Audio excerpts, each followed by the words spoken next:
lift sometimes. Exactly. Say thank you. And that works so much. You say, imagine if you take out of the so you take a little piece of paper and you write to someone who would have given you not only money, but advice and so on. Say, thank you for those wonderful words that you give me. I'm nothing without you. I'm here because of your support. That goes a long, long way. But not only to the your human friends, but also to the Almighty God, those of you who believe in God, or to the being that is superior. You say thank you. When you say those things, it helps attract. You receive more when you do that. The other area I think is of importance in the same area of gratitude. In fact, there's this lady called Shirley Chisholm.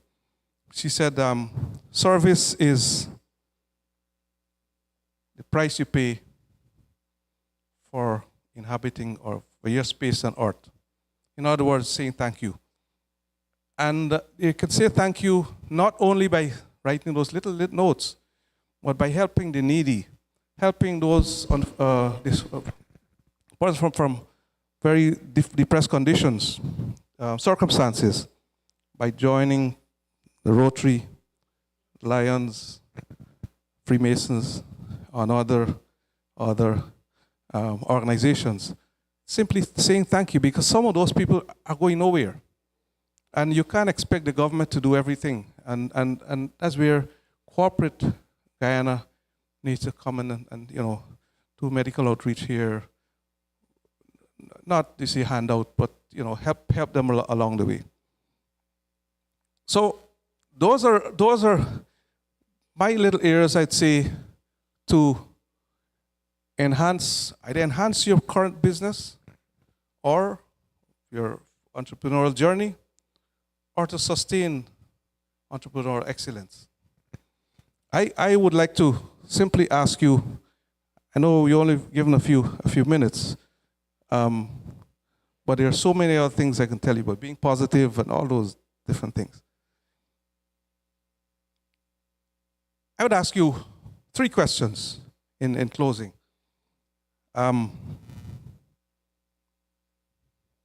Where are you coming from? I heard somebody say he's coming from all over the river. Somebody said they're coming from Berbice. Ms. Black says she's coming from St. Lucia. No, not that. I mean, where are you coming? What are you coming with? Are you coming from a broken situation? Are you coming from nothing? Are you coming with your hands filled? Are you coming with a gold spoon in your mouth? Are you coming with nothing? If you're coming with nothing and you're into business, into an entrepreneurial journey, then the victory is sweeter. Because remember, you come from nothing. And I know what that's like. Trust me, I know exactly what it's like. I won't bore you and tell you about my life. But the second question I want to ask you, why are you here? Oh yes, young lady says she's here to hear Honorable Onish Waldron speak. Yes, that's true. That's good. She's a good speaker. And that's all well and good. Or you come to maybe get some German soup. No. But the thing is, why you here? Why you here? Because you must be hungry. Not hungry because you want to eat, but hungry. You must be thirsty. You must be hungry to take over the world. It sounds strange to say, well, I want to start this business, but I don't know. I don't have enough money. I don't have. Those things will come. Those are minor things. Main thing is you have your dream, you have passion, and you're here. You're here to learn. You're here because you're hungry. And where are you going? Well, I say I'm going home. Of course you're going home. But I'm going to enhance my business. I'm going to enhance my brand. I'm going to create a brand. I'm going to, listen, all these people who would have spoken and who are going to speak, it's a lot of ideas you can get. And soak those details up. And then, use what you've learned here to grow to the other level. And that's why you're here. And I would like to say, if you can do like Julius Caesar did, or Julius Caesar said, Vini, Vidi, Vici. I came, I saw, and I conquered. So thank you very much.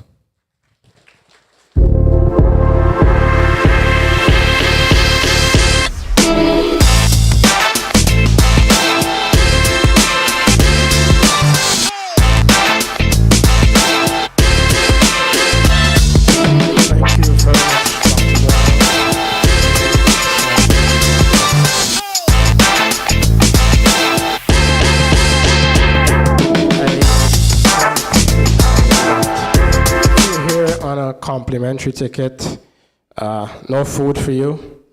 So, humble teeth, as we would say in Guyana. I'm just kidding. All right, so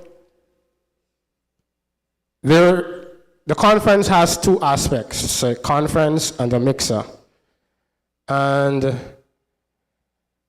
the mixer is not only designed for you to drink some lovely barefoot wine. Thank you very much, Tina. And for you to drink some lovely coconut water, some Hennessy, some Bacardi. I'm an Anson McCall guy, so. But I would want to encourage you guys to use that networking opportunity to build relationships, build connections. You might be in a room with your next business partner. You might be in a room with your next investor. You might be in a room, well, at my first event, networking can have many benefits, right? At my first event,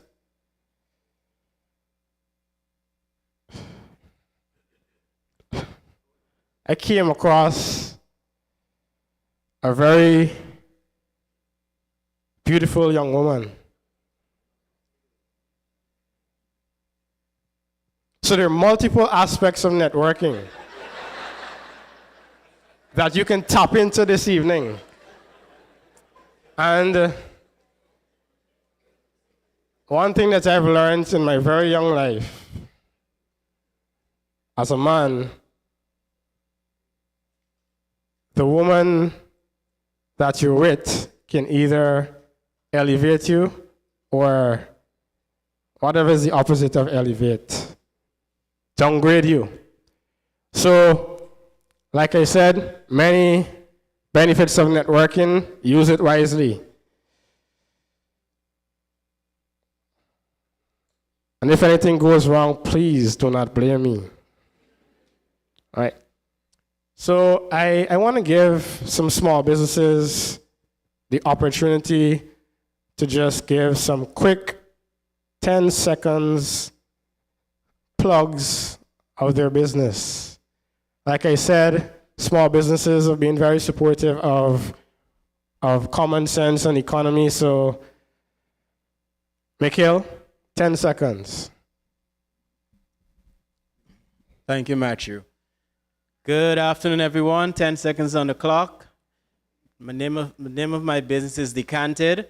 Basically, the goal in the next 5 years is to have every one of you with a pocket-sized fragrance in your purse, in your wallet, so that right now you can go and freshen up so that you wouldn't have to worry walking around with a large bottle. Remember, decanted.gy, Facebook, Instagram. Thank you. All right, that was a very long 10 seconds. You don't need to say good afternoon. You don't need to say your name. We just want to know about your business. This young lady has a very interesting business. Okay. Little Erotic Shop, lingerie, lubricant, pleasure toys, Little Erotic Shop, GY, on Facebook, Instagram, and TikTok, 658-4680. Yes, and I have a product of my product. Beautiful. Beautiful. Beautiful. Wow, that was excellent. I don't want to be biased, so if I'm passing you, you have a small business, you can, Shali?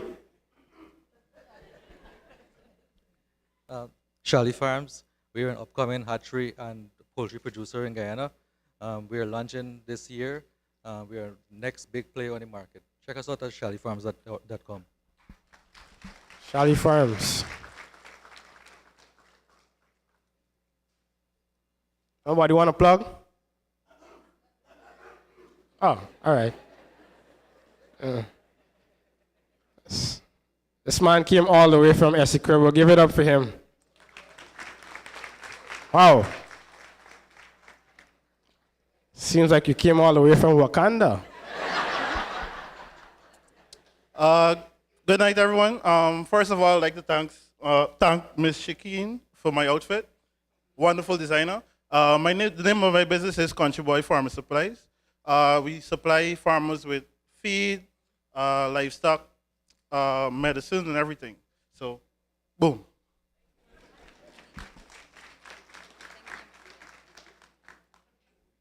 Hi, good afternoon, everyone. Lane's Apparel, it's a made-to-measure fashion business whereby we customize your clothing for you. Thank you. Excuse. Hi, good evening, everyone. My name is Ariel Azair. I'm an artist, so I do artistry, walls, canvases, anything you want, portraits as well, and construction plans. Thank you. Beautiful. What's the name of your business? Sorry. That's Ariella.Otz, UHTZ, Otz, UHTZ. Facebook and Instagram.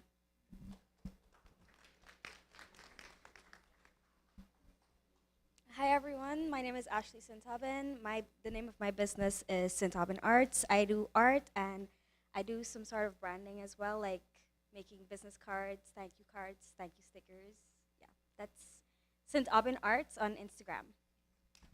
Thank you. Sorry. All right, we still have a few seconds.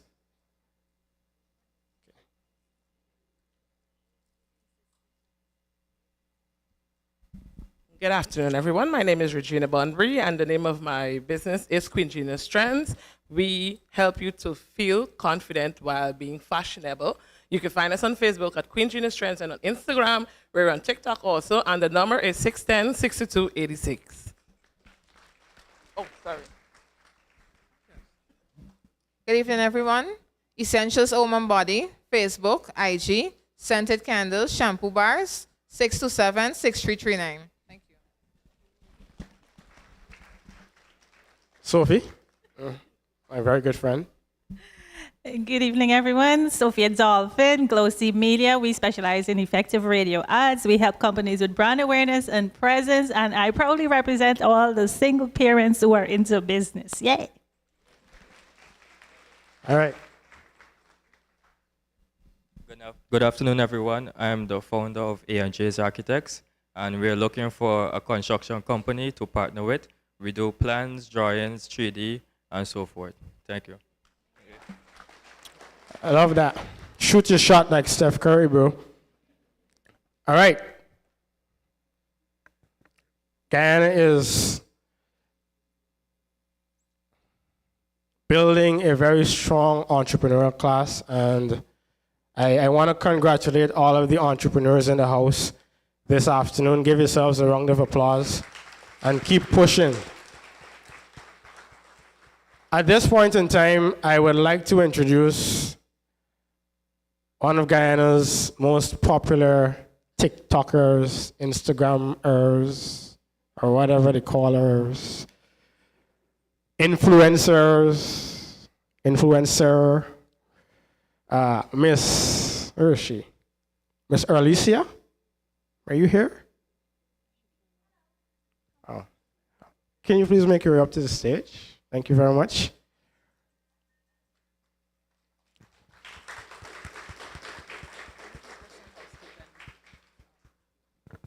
While she's making her way up to the stage, just some housekeeping, please. I would like to remind you to please put your phones on vibrate, silent, do not disturb, whatever you may, so that we don't have disturbances while we have speakers on stage. And while I love that everyone is looking so attentive and receiving the information, I would like to encourage you to make some notes. I have been making notes in my phone, and I would hope that you have been doing the same thing. And the exercise that we just saw with the business pitch, I would like to also encourage you to practice your elevator pitch for the networking mixer after the session. Thank you very much. All right, so thank you very much, Andrea. Alicia is going to introduce our keynote speaker. I heard her introduce the vice president at GMS's annual awards, and told myself she definitely has to introduce my keynote speaker at my event. So, Alicia, over to you. Blow us away. Good evening, everyone. So, according to one of my business mentors, Mr. Vishnu Durga, it is a business sin to enter a room full of opportunity and not make your pitch. So, I am Alicia Geronimo, sole proprietor and managing director of Kaya Organics, and we are a plant-based manufacturer of personal care products for the modern, conscious consumer.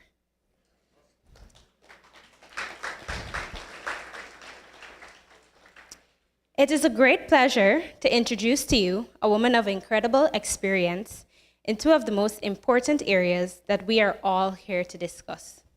A true trailblazer in the field of business development and financial literacy. Honorable Onij Waldron has proven time and time again that she is more than just a ministerial title. In addition to responsibility for development of Guyana's tourism industry, Minister Waldron has responsibility for regulating and transforming Guyana's business climate to facilitate the development of internationally competitive business enterprises. She has policy oversight for a range of entities, including the Competition and Consumer Affairs Commission, the Small Business Bureau, the National Bureau of Standards, and the National Bureau, and the Guyana Tourism Authority. To many of us who are entrepreneurs in this room, Minister Waldron has interacted with us, supported, or enabled our growth and development in some way through the many initiatives in place to cater to business development. And we know that we can vouch that not only does she have extensive legal experience as an attorney at law, but she has also shown a deep commitment to fostering economic growth in Guyana and beyond, which makes her the perfect fit for our economy event today. When Honorable Waldron speaks, people listen. And trust me, you don't want to miss a word that this powerhouse has to say. So sit back, relax, and get ready for one of the most engaging talks you'll ever hear. Please join me in giving a warm welcome to the fabulous Minister of Tourism, Industry and Commerce, Honorable Onij Waldron.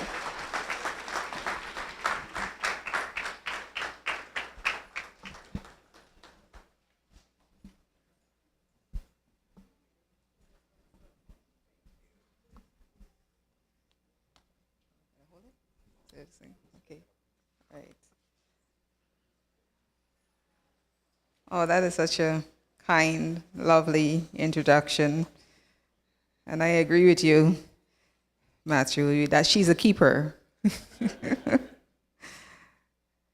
Industry leaders. And there's so many of you to call by name, but I would like to recognize the current president of the GTA. These are organizations that I have direct partnership and relationships with, so I will mention you, the president of the GCCI, all of you amazing business people, entrepreneurs, industry leaders. It's such a pleasure to be here in your company. I know it was mentioned that Minister Ashley Singh was supposed to have been here. And so we have this thing because our portfolios overlap a lot, in many respects, dealing with business and investment opportunities and those kinds of things. So we have a running thing where sometimes when I can't make an event, I was like, Ashley, can you speak to the events when it's business related? And so he was like, well, as you turned me down the last time, you couldn't make it, so I got you this time. I was like, Ashley, I have 24 hours travel. I'll be back home. This is this morning, and I don't know if I could make it. He said, well, you owe me. So I'm here because I owe the Honorable Minister. But it's such a pleasure. I didn't want to turn it down for anything. To always, when you're speak to so many young people, I think one of the speakers mentioned that there's people that you're all here because you're hungry and you want to see and do something different, and that is remarkable. And I didn't want to pass up the opportunity. I want to begin by extending sincere congratulations to the organizers of this event, which brings individuals driven by their passion for shaping Guyana's economic landscape together with our young people. We often hear the adage that youth are the leaders of tomorrow. While this is true and a fitting sentiment, it has the unfortunate potential to subtly convey to our young people that their time has not yet arrived. We must avoid that pitfall and send to our young citizen a resounding message that their time is now. The time to invest is now. The time to seize business opportunities is now. The time to explore collaboration is now, and the time to strike deals is now. We find ourselves today at a remarkable moment in our nation's history. We have before us the prospect of a new era of economic prosperity that was almost unthinkable a little as a decade ago. Our economy is growing at a phenomenal rate. This year, economic growth is projected at 37.2%. To put this in context, global GDP is forecasted to grow at 2.6%. More than $1 billion has already been deposited in our Natural Resources Fund. Our non-oil economy is expected to grow at a rate approaching 10%, which itself is more than the overall global average. We are seeing strong growth rates in manufacturing, in agriculture, in forestry, in tourism, and a number of strategic subsectors. I say these things not only to tout the record of success of our government, but more so to make the point that we are creating a dynamic environment within which all of our people can benefit. Our constant objective is to find ways in which all of our citizens can tap into and derive benefits from the economy that we are building for the future. Two very important aspects of our strategy in this regard are our local content law for the oil and gas sector and our 20% set off in public procurement for small businesses. These are part of our unshakable efforts to ensure that every Guyanese has the opportunity to benefit from our economic wealth. It belongs to all of us. Our goal is that residents in our hinterland and remote communities should be able to have broadly the same benefits that accrue to residents of the coast. It means that no one should be excluded from opportunities on the basis of race or ethnicity, sex, or gender. And it also means that our young people need to be included in all aspects of our developmental plans. Our young people are not devoid of ideas or enthusiasm. To the contrary, They have ambition, vision, energy, and the drive for innovation that can propel our economy into the future. What our young people need is an enabling environment of support, mentorship, and guidance that can help them realize their dreams. This forum, which brings young people into contact with outstanding entrepreneurs and leaders in business, has the potential to contribute much to that enabling environment. And it is for this reason that we in government support it wholeheartedly as we support other like initiatives. For our part, the government of Guyana is committed to providing opportunities for our youth. We are granting academic scholarships to 20,000 individuals, the majority of whom are young people. We are doing this primarily to equip our youth with the skills that will enable them to thrive and prosper in the 21st century economy. Young people are qualifying for government-sponsored business grants and loans, and several of them are now bidding for and successfully executing government contracts. The President's Youth Advisory Council is testament to the commitment of this administration to listening to the voices of young people and ensuring their needs are considered when we make policy. We've established the Agriculture Innovation Entrepreneurship Program for young people. Under this program, government is providing resources and materials to develop shade houses for the production of high-value crops such as broccoli and cauliflower.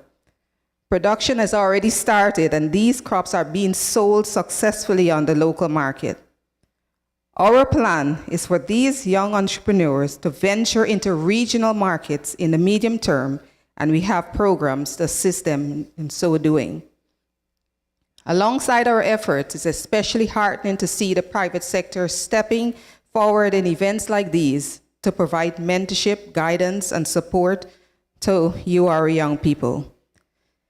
In my former life as an attorney in private practice, besides myself being in business, I had the opportunity to work for many private sector clients. I think I can therefore say with great confidence that private sector leaders have much that is of value to impart to young entrepreneurs. I therefore would not venture much by way of advice to those who are in the position of mentors and advisors to our young people. There is, however, one thing I would like to see you engage them on, and that is the concept of failure. As we try to encourage youth to pursue entrepreneurship, we must be aware of the global reality that failure rates for startup firms are notoriously high. In the US, for example, research discloses that more than 20% of small businesses fail within the first 2 years of operation. That figure rises to 65% by the end of 10 years. In the UK, some academic research has shown that close to 30% of startups fail within 3 years. In Guyana, through the body of research, though the body of research is not as extensive, there have been studies which find similar rates of failure for businesses startups.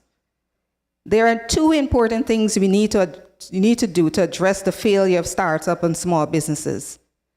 The first is to understand the causes of failure and to address these. Just about a week ago, I was invited to address the opening of a boot camp for small businesses, which explored common causes of business failures for startups. I trust that in your guidance to these young entrepreneurs, some of the more common lessons in this regard will be shared. But apart from addressing common issues such as financial management, strategic marketing, operational management, and the like, there is something more fundamental which needs to be confronted. I believe that if we are to truly create a culture of entrepreneurship, it will be critical for us in our society to reorient our attitude towards failure. We need to cease stigmatizing failure in and of itself. We must stop seeing failure as the end of a road. Rather, we should celebrate the courage of risk-taking and see the so-called failure as providing an accumulation of experience which can be leveraged in the pursuit of success in the next venture.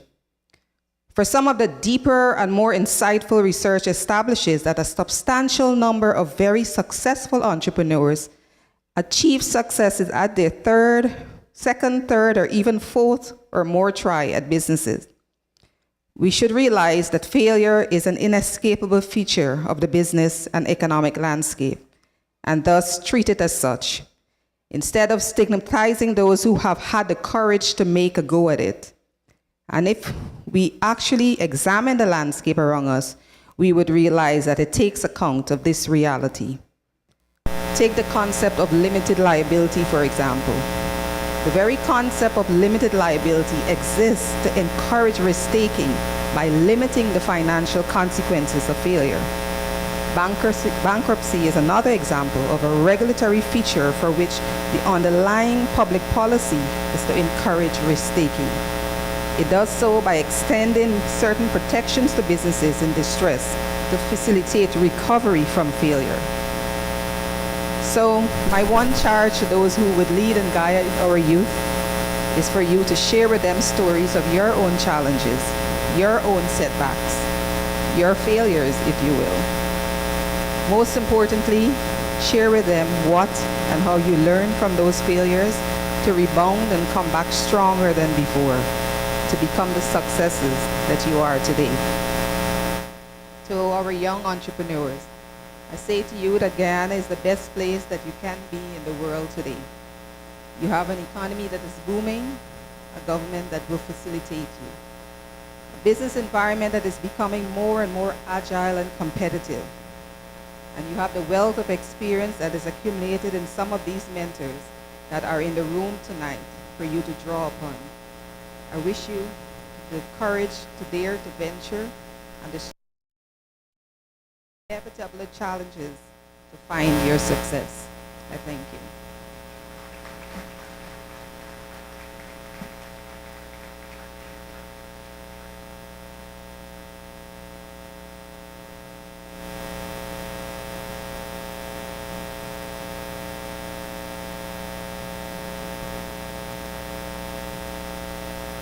Thank you very much, Honorable Minister H.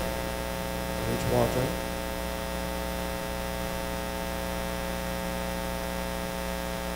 All right. Are you guys hungry?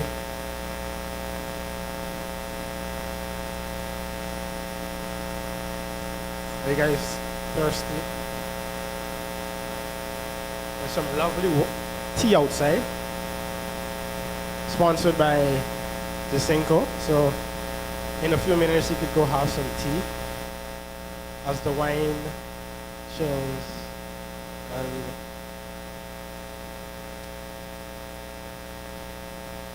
begins to do its work. We have some lovely food tonight for you guys. When you go outside, you're going to see a very beautiful setup by a young entrepreneur. The name of her business is Le Bouger, and she also caters for the proletariat.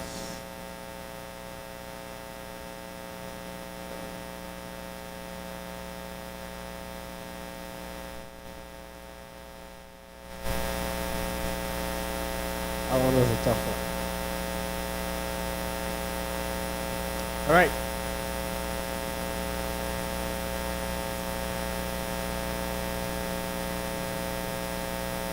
You want to give it? You want to give it? On behalf of Andrew. After the question, okay.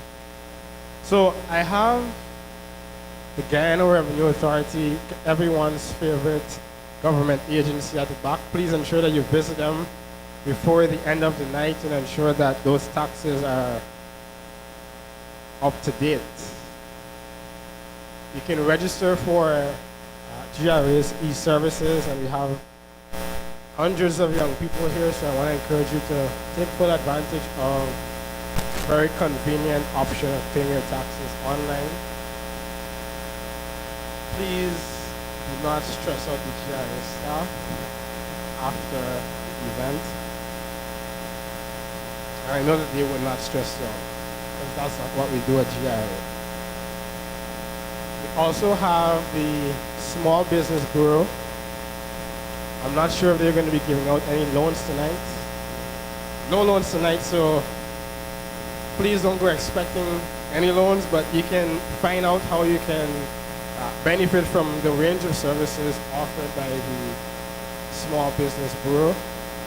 We also have the Her Venture team, and of course Her Venture is a very wonderful app that caters for women to develop their business knowledge and acumen. They're going to be giving away a Galaxy A03 Core, a very, very fancy phone, better than the iPhone and the Samsung Galaxy. So ensure that you cash in on that A Galaxy Core tonight. And later on in the mixer, we're going to be giving away $100,000 compliments of MMG. Say MMG. Yes. So you may be going through a bit of a rough time, paying those bills. You have a very perfect opportunity tonight to win as much as $100,000 compliments of MMG. They're going to be having a scavenger hunt. So ensure that you secure your seat. There may be something under your seat for you. The persons in the front row, don't check your seats because you're not a part of this competition. Right? There may be some other prizes set up in various strategic points in the room, so be very vigilant of your surroundings and ensure that you cash in on that $100,000.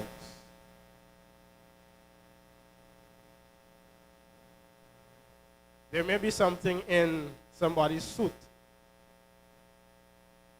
But I'm not going to tell you to touch people and harass them, going into their suits and so forth. But I heard that one of the gifts is in somebody's suit. And while we're on the topic of suits, I know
concern here.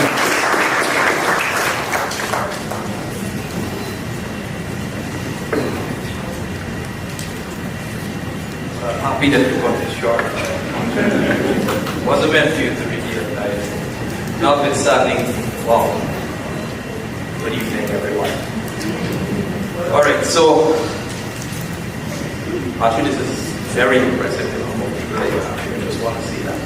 So I will build on aspects of the presentations that have gone before me, and so I want to identify those particular segments of the presentations that have gone before me, so that you can understand or it can accentuate the position that I am going to present from.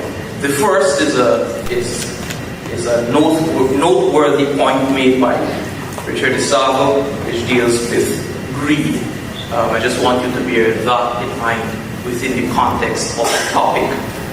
The second is that by Dr. Boyle on access to finance. Now, I won't do the Chamber of Commerce any justice by saying, imagine that was 1995. This is almost 2025 and nothing has changed. Many of our young people are still being turned away because they don't have security or they don't have collateral at the financial institutions. And so, I just want to call on this to be transformed, and at some point in the near future, for all of this to change, more risk-taking and much more innovation within the financial sector. But perseverance, that Dr. Boyle would have mentioned, is very important. And the topic that I'll present on leveraging benefits and managing the risks of consortiums. I think when you look at perseverance, and when you look at what Matthew Gall has been able to do here tonight, I think that he deserves a special round of applause.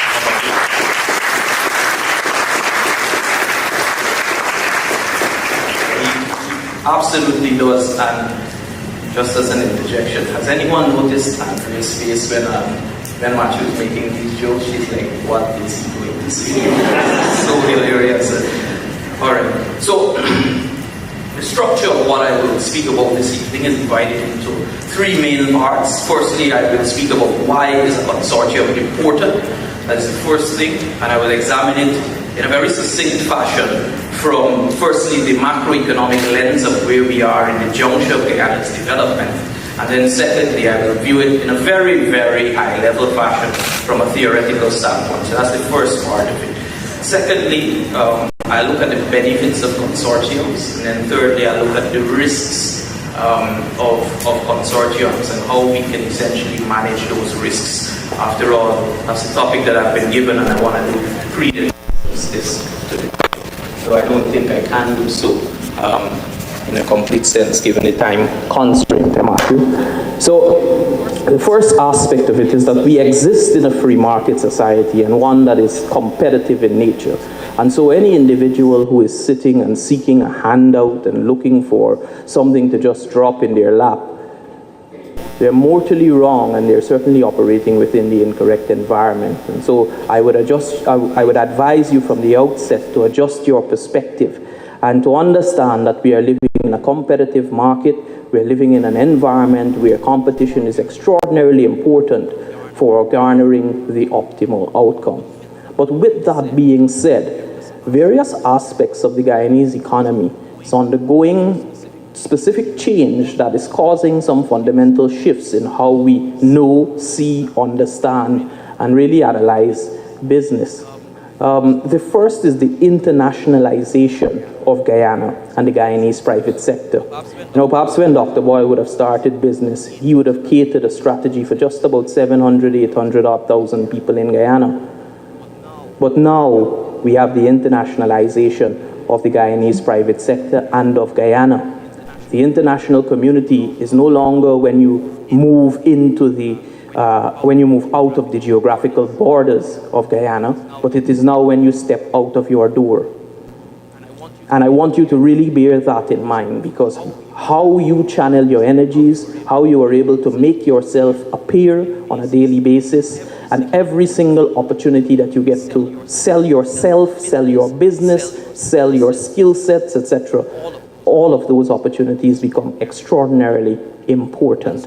And so what this has done is that it has opened the doors to scale and international competition. Now, because we have had firms in Guyana coming from a disposition of supplying only the Guyanese market and only catering for our internal market, you'll find that the old model of solely depending on yourself and competition and being competitive in that nature, that old model has to be somewhat adjusted to cater for the new prevailing realities. And what does that mean?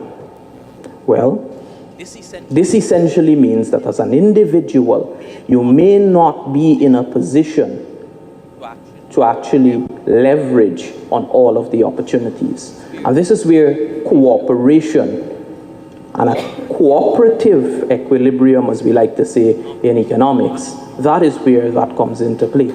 And just for the students of mine in the room, all dozens of you, and for the economically and theoretically oriented, you know, Augustine Cournot in 1838, along with John Forbes Nash. How many of you have seen A Beautiful Mind? You haven't? Watch A Beautiful Mind, John Forbes Nash with Nash Equilibrium. Essentially, they come up with this concept that perhaps competition does not give you the most optimal outcome. And they bring several instances of reality and real-life situations. Nash actually won a Nobel Prize in economics for this in 1994. It gives you a very good real-life example as to where areas of cooperation can be applied to ensure that a more optimal outcome over the long run can ensue. You take a couple of examples. Firstly, all of us interact with the traffic light on a daily basis. Each of us, when we are at the traffic light, we take the opportunity to adhere to the traffic light, or I would hope we take the opportunity to adhere to the traffic light. Certainly to taxi drivers, minibus drivers, please. But if you think about it, what makes a traffic light successful? It's the construct of every person who reaches to a traffic light cooperating with the rules of the game to ensure that we can all be able to have a free flow of traffic. Right? Once it's calibrated properly, of course. But if you think about an individual who intends to beat the traffic light in one particular instance, that person may win in the short term. That is, they may win now. But consider if that individual is to do multiple iterations of the same thing and beat the traffic light every time they reach to the traffic light. What do you think will be the outcome? Eventually, they will be in a position that they will be in the negative. The same thing occurs, I mean, we call it in economics the prisoner's dilemma. If you have prisoners and they decide to defect, if they're caught, and they decide to defect on the strategy to cooperate amongst themselves and not sell out their fellow potential inmate, then the cooperative outcome is that both of them can perhaps serve 1 year or 2 years, as opposed to if they were to snitch on each other. Then you'd find a situation where they can actually cause each other to go into the pen for a longer period of time. I say all of that to say that when you have multiple iterations of the same type of interaction, you will find that cooperation is actually the best outcome. And if you think about business, what do you want to be in business for? Do you want to be in business for the one shot? Do you want to be remembered in business as a scamp? Do you want to be remembered in business as someone who is a con man and who, takes every opportunity to just siphon off money? No. And so when we deal with, as we say in economics, games of multiple iteration, cooperation is critical for the long-term future. Now, with that being said, I've heard His Excellency speak on multiple occasions about why it is absolutely necessary for Guyanese enterprises to form themselves into consortiums. And I don't think that we've really had a full discussion of this nature with so many people here on why it is that it's important. I mean, we know that's important, but what are some of the apparent benefits of entering into a consortium? The first is that each and every one of us has our own degree of specialization that we bring.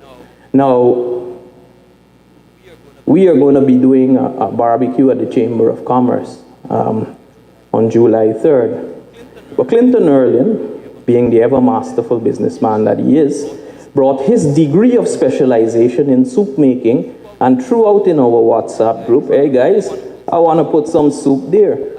And so what will that do? That's going to necessarily add to the value that an individual will obtain when they go to our annual barbecue for CARICOM, that mixer that we have. Why? Because now we are cooperating with Clinton Erlin to not only have barbecue, but a wider variety that includes his famous soup. And so increased specializations, when we take it within an enterprising sense, you may not know everything. You may not have the vantage point within or from which you can observe every aspect of your enterprise. You may not be able to be or have the greatest dexterity in finance or accounting, etc. And so the benefit of cooperation as a result of increased specializations and increased skill set in the enterprise is apparent. The other aspect of the benefit is that of increased capital.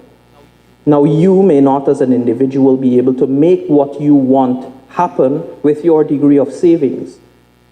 You may not be even able to make it attempting to approach a commercial bank for a loan. And so a consortium will allow you to be able to leverage not only on your individual capital, but also capital that others may bring to the table. So that's the second aspect. The third aspect is something which is extraordinarily important, and Matthew Gall would have alluded to it earlier. Remember, your network determines your net worth. And so a singular individual who may have a particular network that they can leverage on obviously will not have as much network as 2 persons, 3 persons, 4 persons. And so whilst you may say, okay, I can reach 50 people, 100 people when I post on my social media. If you do what Matthew Gall has done and blast the social media with Econome, sponsor it, get everyone participating to put it out there, increased cooperation has actually resulted in this that you see here this evening. And so leveraging that network is extremely important and an underestimated aspect of engaging in a consortium. The fourth aspect, which does have an obverse, and we'll get to that eventually, is that when you have multiple persons participating in a particular activity with the same object, with the same objective, you will find that better and more innovative ways can actually arise. It's something that we call a dialectical process, where the interactions of individuals tossing up new ideas will necessitate a better outcome than just a singular individual. But of course, that inherently too has its downsides, and I'll get into some of the risks now in terms of managing consortiums. So, what are some of the risks? In the first instance, there is always, remember the traffic light example, remember what I would have said about a cooperative equilibrium, there is always an incentive for an individual to cheat on the process of cooperation. So that is the first aspect of it. And this is why reputation, understanding who you are entering into business with is extraordinarily important.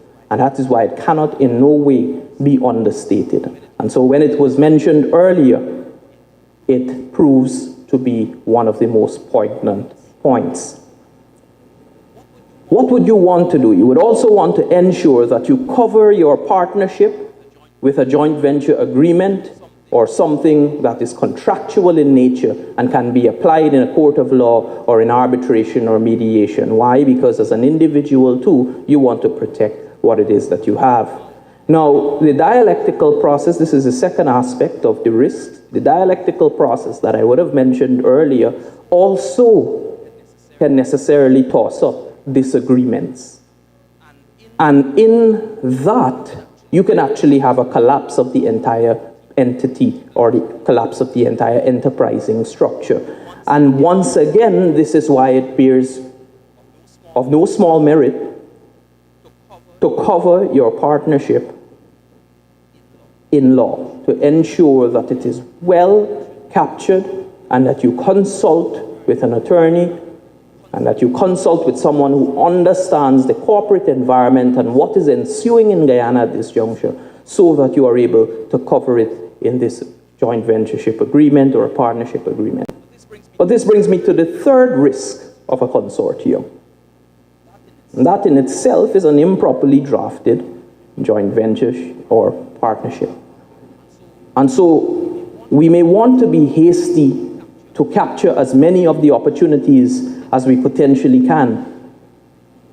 But in reality, you ought to take the time to ensure that you are structuring your relation between yourself and your partner or amongst your partners in a fashion and in a form that caters for the realities of a rapidly expanding economy. So that's the fourth aspect of it. And then fifthly, one of the main risks of entering into a consortium is that of reputational risk. Now, we are all individuals and we can control what we do. I know that if I go outside, I'm going to have tea. Right, Matthew? But I can't tell you if my business partner is going to go and drink barefoot wines and embarrass not just myself, but also the entity, perhaps give out some of our trade secrets, amongst many other things. And so increased reputational risk is something that comes along with entering into partnerships, consortiums, and more generally any sort of arrangement that does not include solely yourself. Notwithstanding these risks, I think that you would clearly see that once you have a strong structural underpinning in the form of a joint venture agreement that is properly crafted, and you are able to construct your consortium in a fashion that is airtight legally, then certainly the benefits of entering into a consortium far and leaps and bounds outweigh the risks. So I won't stand much longer between yourself and the intermission that Matthew has so kindly promised you.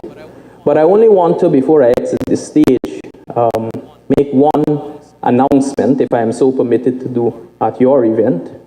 I would like to announce that from now until Wednesday, midday, the Georgetown Chamber of Commerce and Industry will give anyone who comes from this event and applies for membership, free membership until March 2024.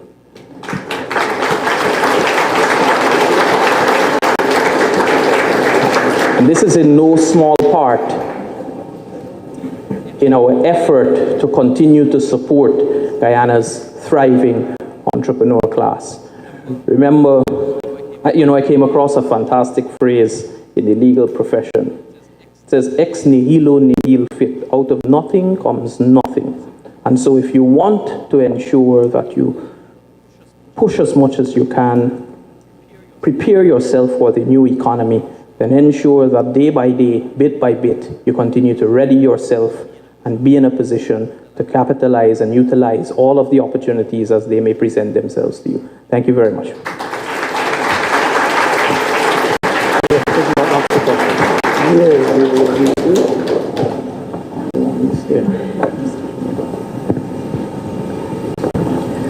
Thank you very much, Richard, for such an insightful presentation on consortiums and also for that very generous offer to all the attendees of Econome on behalf of the GCCI. We will now like to open the floor to two very pointed strategic questions to members of the audience, and we're restricting it to two because we would also like to encourage you to network and seize the opportunity when that arises in the program.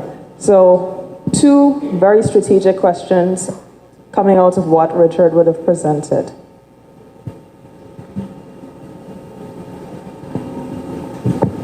Okay, we have our first question.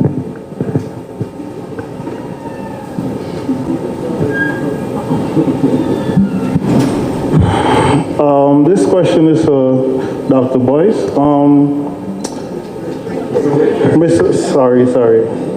Mr. Richard, being a young person from a small village, I am from a small village too. What's the best advice you would give somebody that is interested in agriculture and pursuing agricultural background, agricultural field?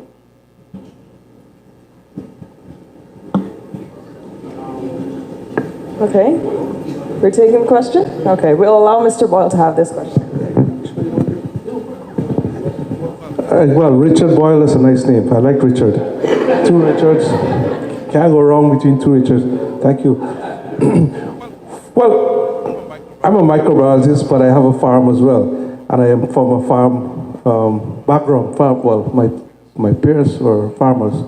So you're asking again, what advice you'd give to, just repeat again, Amir. What's the best advice you'd give to somebody that is very interested in In agriculture? agriculture? Yeah. Somebody from a small village. All right, anywhere. It doesn't matter where you're from. Wherever you're from, I think try to get some guidance first of all, because you don't want to go do farming if you have no idea about farming. GSA, just do like what Kobe did. Kobe was a GSA graduate. So get some advice from those people, the Guidance School of Agriculture, or try to have somebody mentor you, some of the big farmers. Say, look, not to give them competition, but say, look, I'd like to set up a chicken farm, for example. Have a chat with the guys from Bumpty, the finance, So I think the best is to get some guidance. Don't just jump in to do something if you don't know what you're doing. Guidance from the elders or the other farmers, or Guidance School of Agriculture. Does that answer your question? No. Thank you. All right, thanks. Richard, no, he said Richard. What? Well, there we go. And you will learn. All right, one quick interjection.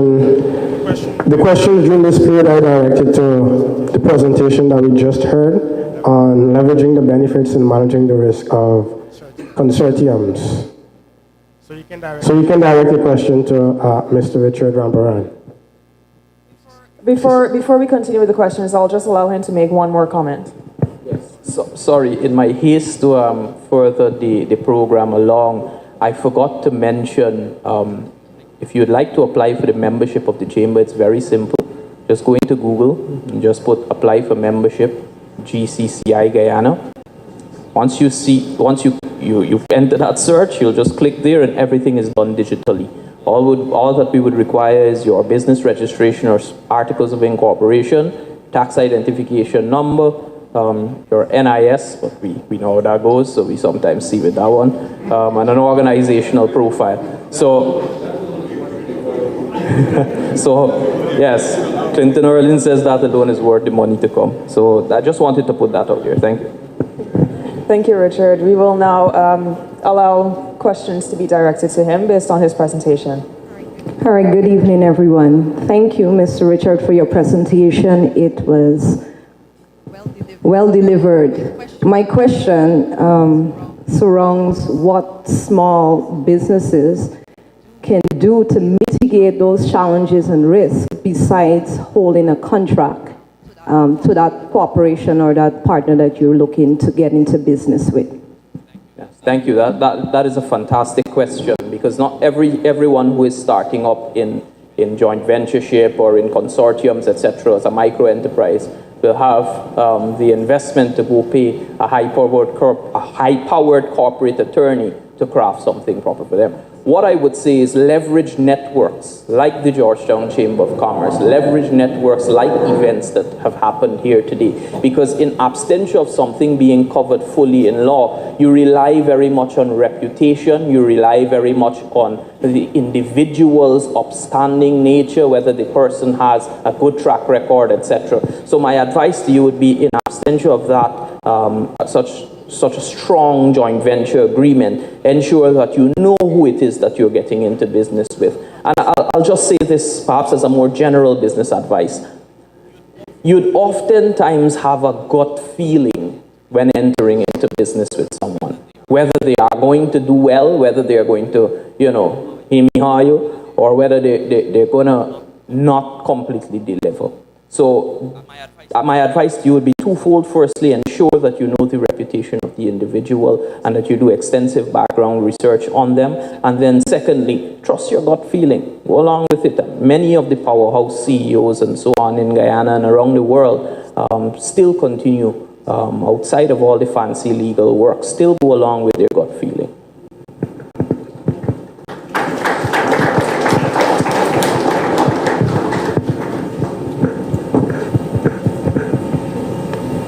Either I did a very good job or a very bad job. I think you did a very good job. Thank you. All right, thank you very much, Mr. Rambaran. Thank you. Thank you very much. I would like to acknowledge the presence of our Honorable Minister of Public Works, the Honorable Juan Edgell. Thank you so much for being here with us. Give him a round of applause. And as we acknowledging Bishop Edgell, I know you did not come here to speak, but I have a question for you. I need some advice. No. I catered for 300 persons.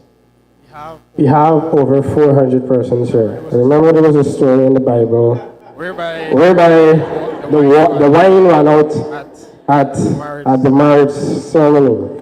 What advice would you give to me tonight? Get married, okay. If the wine runs out at Econome, can anything be done to refill those barrels of wine or anything? Buy more? My network will ensure I don't have a shortage. All right. Thank you. All right. So at this point in time, we're going to take a very short intermission, and I want to stress on the word short. Not like me. Not like me. Shorter. Yes. And we will return for much anticipated panel discussion featuring Mr. Clinton Erling, Mr. Stephen Jacobs, Mr. Kerwin Bottles, Ms. Vanessa Marshall, Ms. Evie Kanai Gertrude, and Ms. Abigail Lunk Watson. So, 5 minutes, you can lubricate your vocal cords, have something to drink, and please return within 5 minutes. Thank you very much.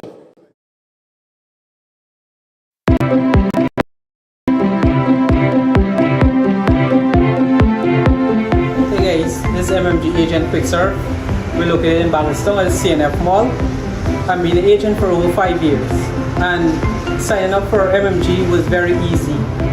The team helped me through with everything. I've earned a commission on every transaction too. So far, it has increased the number of customers coming to my business, and that has increased my sales. Honestly, MMG has been a blessing.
MG does it all so you can live. Repay the GPL bill, the water bill, and her phone bill in just 5 minutes, so she has enough time to focus on this part of life. John's living easy. Secret to staying connected to his boys: $1,000 top-ups. Him, and also him. Sherry was up and waiting for her catering since 6 a.m. Work is done, payments come, and life is good. Lifelong friends become family, and meeting our commitments to them become easy. MMG Plus is everyday life, lived in the palm of your hands. It's the ability to pay bills, top up, send money, buy, shop, anytime, anywhere. MMG Plus is for me. MMG Plus is for you.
MMG brings yet another convenient solution to our customers to make their lives even easier.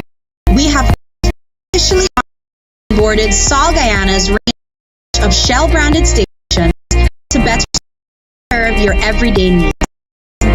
Use your MMG wallet to pay for fuel or anything at the convenience stores when you visit your nearest Shell branded service station anywhere in Guyana. Through MMG, GTT continues to provide innovative solutions that make life easy for all in Guyana. GTT, together we rise.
security. Boy, and I'm a dog in no ten company. I never leave my job, but keep far from vampires. We're doing some grown folks music right now. Ready? Everybody ready? If loving you is wrong, I don't wanna be right. If being right means being without you, I'd rather be alone tonight. Your mom and dad said it's a shame, it's a downright disgrace. But as long as I got you by my side, I don't care what people say.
Tried my best never to stop loving you, be there for you.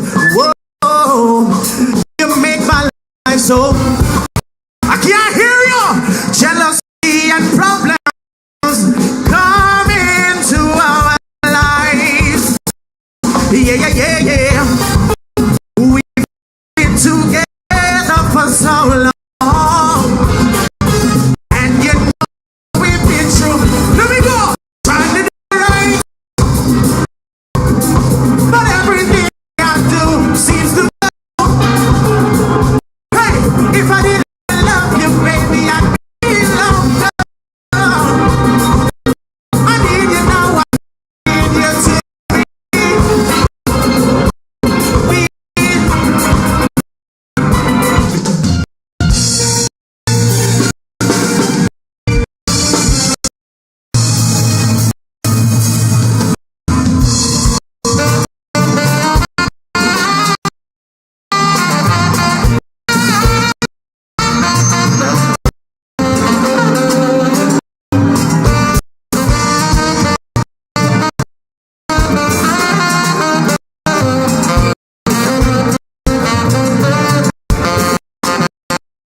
My son, hey, you ready to sing?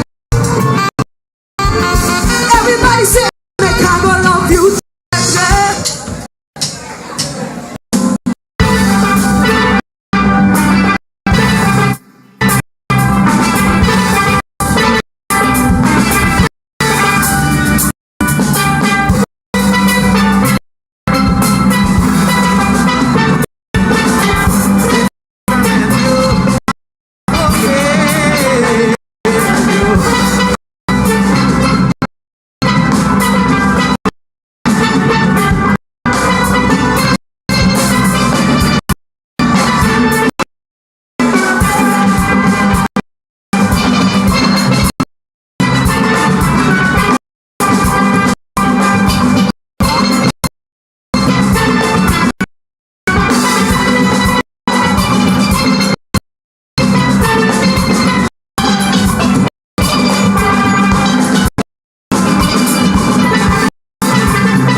Agent Quick Service. We're located in Bangladesh at CNF Mall.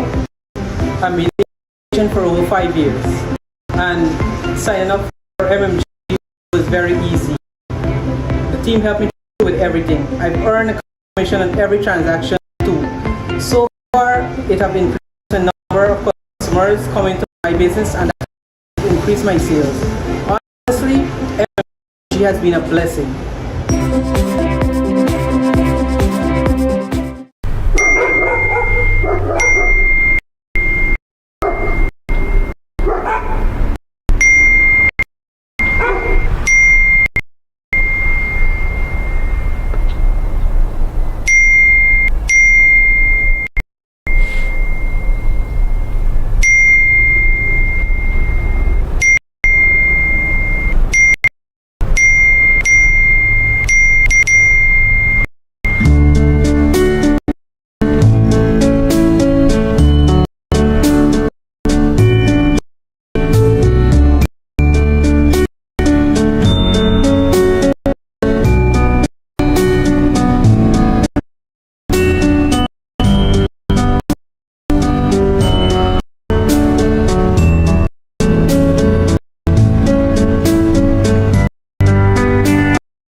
MMG does it all, so you can live. Mary paid the GPL bill, the water bill, and her phone bill in just 5 minutes, so she has enough time to focus on this part of life.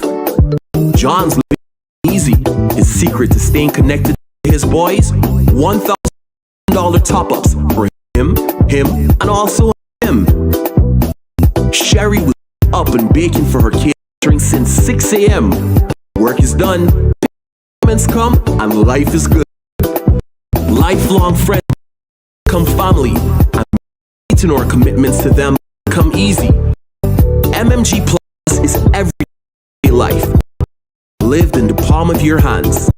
It's the ability to pay bills, top up, and money, buy, shop, anytime, anywhere. MMG Plus is for me.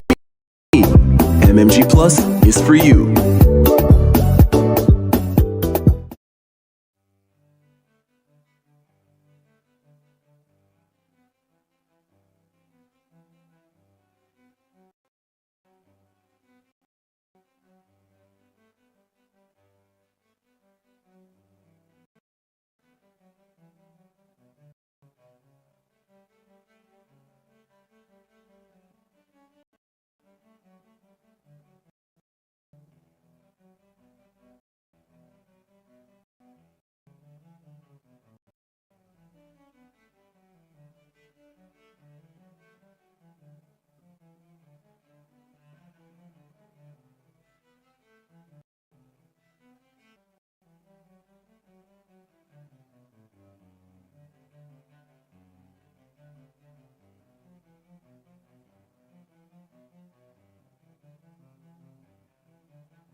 MMG brings another convenient solution to our customers to make their lives even easier. We have officially onboarded Solve Guyana's range of Shell branded stations to better serve your everyday needs. Use your MMG wallet to pay for fuel or anything at the convenience stores when you visit your nearest Shell branded service station anywhere in Guyana. Through MMG, GTT continues to provide innovative solutions that make life easy for all in Guyana. GTT, together we rise.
some grown folks music right now. Ready?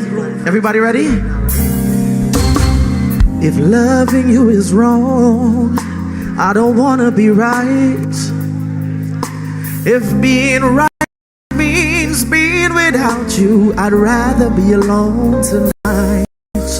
Your mom and dad said it's a shame, it's a downright disgrace.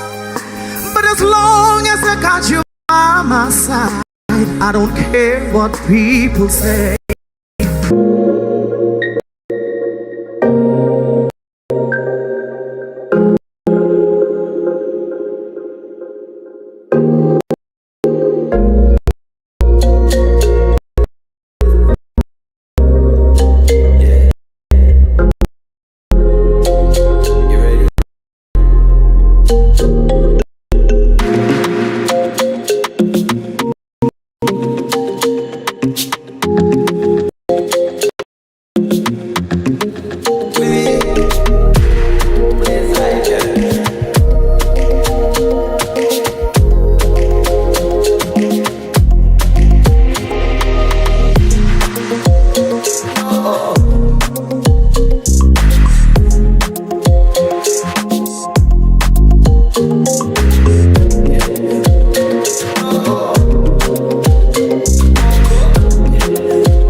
Tried my best never to stop loving you, be there for you. Whoa, you make my life so, I can't hear you. Jealousy, problems come into our lives. Yeah, yeah, yeah, yeah. We've been together for so long, and you know we've been through. Let me go, trying to do right. But everything I do seems to go. Hey, if I didn't love you, baby, I'd be longer. I need you now, I need you to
And Matthew looks really, really good.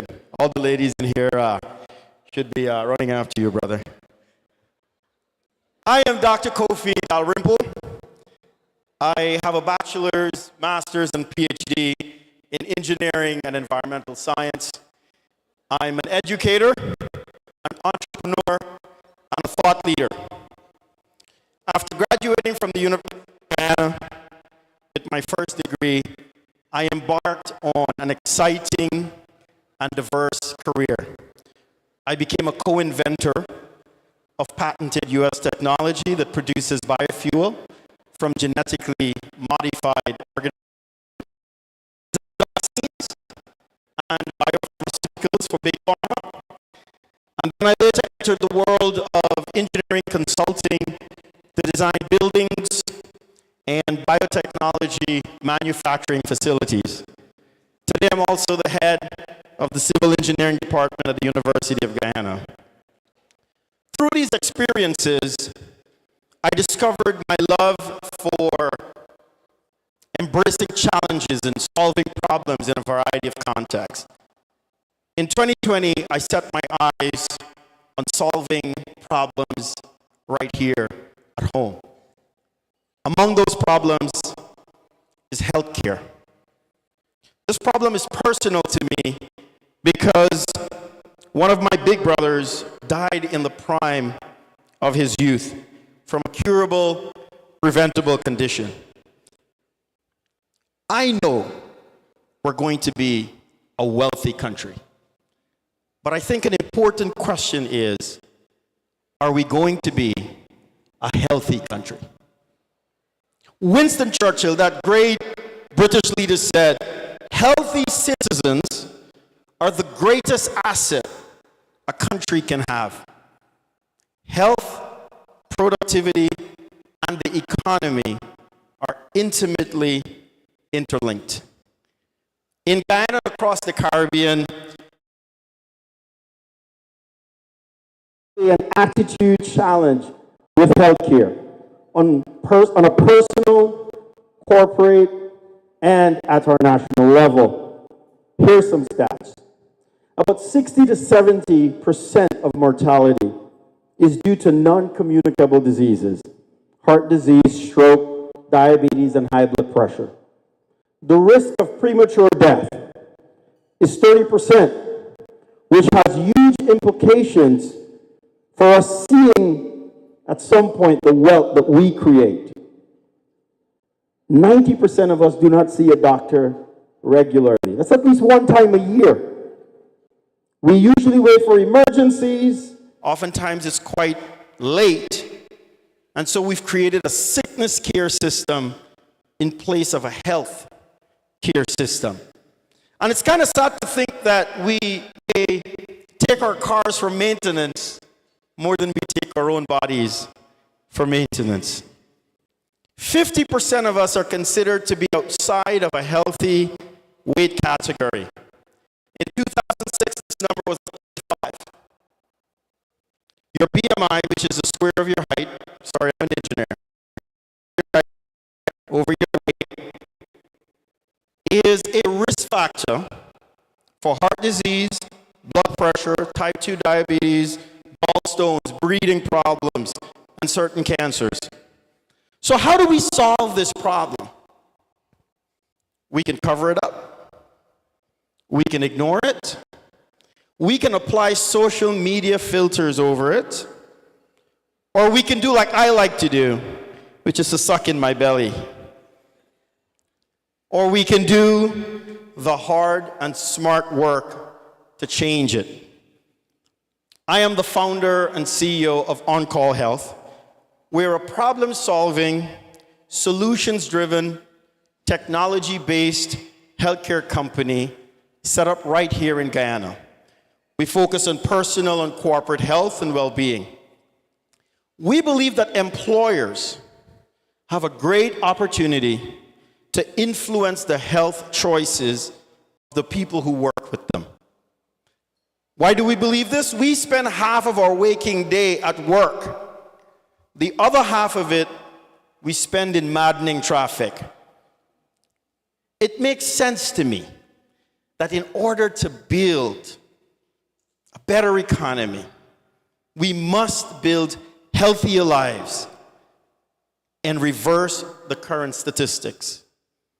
We have to develop a health and wellness culture around our work.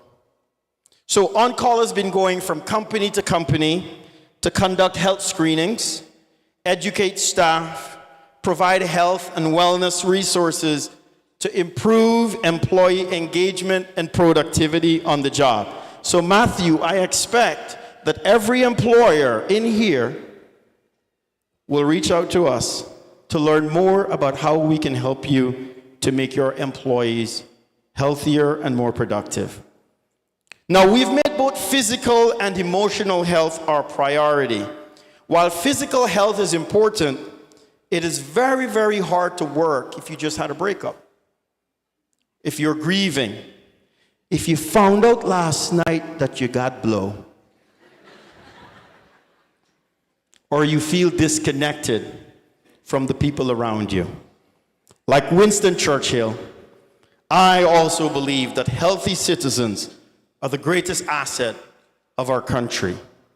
So we would be delighted to work with all of you to unlock the power of a happier, healthier, and more productive Guyanese workforce. Thank you, and thank you, Matthew.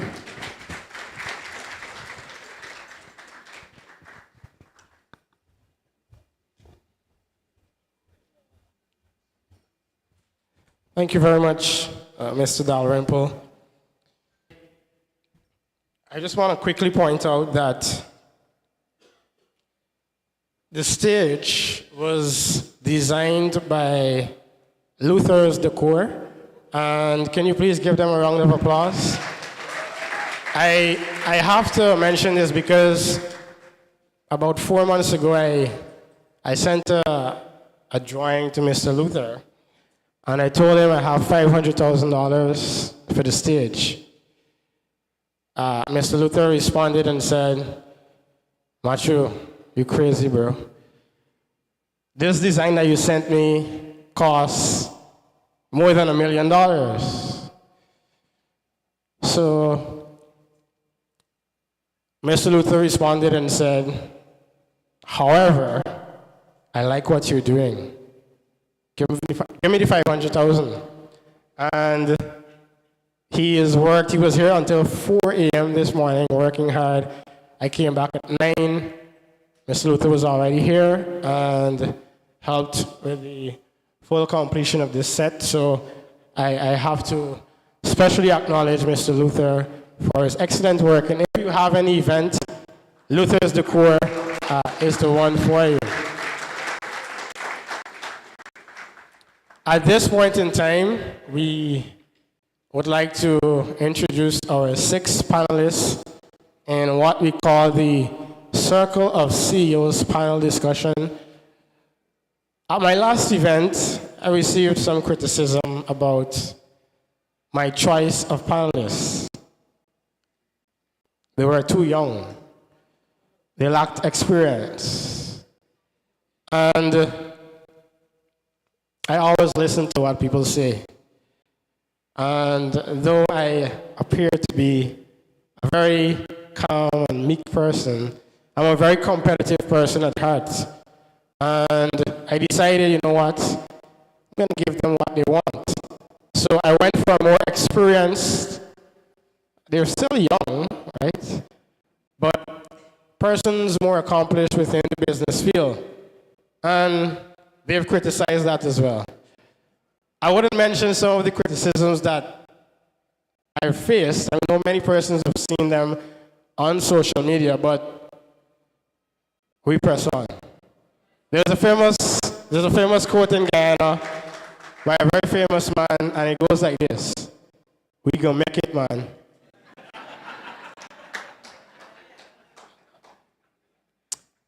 Andre, do you want to introduce our panelists?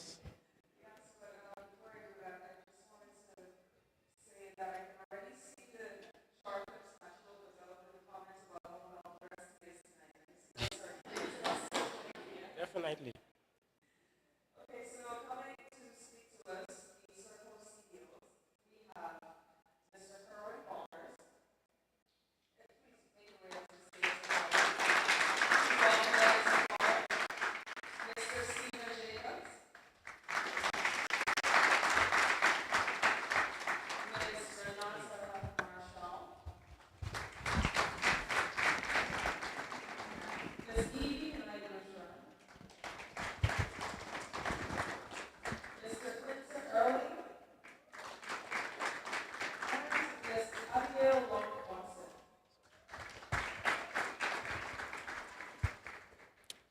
it would be remiss of us not to give some amount of information about these esteemed and accomplished panelists. So, starting from my far left, we have Miss Evie Kanai-Gertrude, who is no stranger to Econome. She is the CEO of Java Coffee Bar, and she sponsored those 2 lunches for the couples. And we have to my immediate left, Mr. Stephen Jacobs, CEO of Jacobs Jewelry and former national athlete who has been making some significant inroads in the field of business. To my right, we have Mr. Kerwin Ballers, and I think everybody in Guyana knows him, the CEO of Hits and Jams. We have, well, they've done a lot of promotion for German's Restaurant tonight. Guyana's famous soup, the CEO of German's Restaurant, Mr. Clinton Erling, and he's also a sponsor of Econome. I must also mention that Mr. Ballers is also giving me free radio time over the past few weeks. So I'm very grateful for that as well. And we have a very precious woman who I really appreciate being here tonight. She could have easily not been here, but I appreciate it a whole lot. Ms. Vanessa Marshall, she is the country manager of Caribbean Airlines, and thank you. I can foresee Caribbean Airlines coming on as a sponsor next year. And we have Miss Abigail Lunk-Watson, a very amazing young entrepreneur. She recently hosted the Local Content Summit, and she's been doing lots of impressive work, not only in the field of business, but in terms of community service, empowering women through entrepreneurship and business development. So we have a very accomplished and well-esteemed panel, and I think we are ready to hear from our panelists. So, Andre, do you want to ask the first question? Thank you.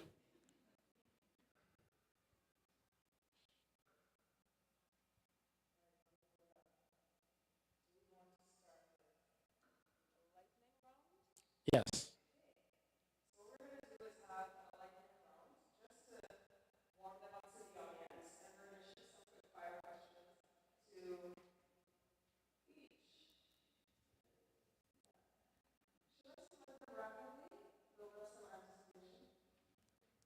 You take the lead.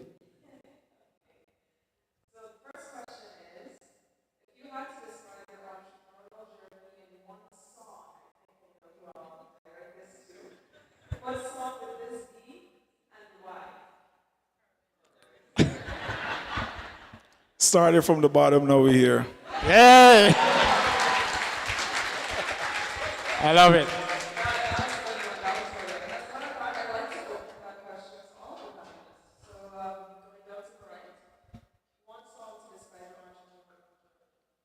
This is one of the most difficult questions I've ever been asked.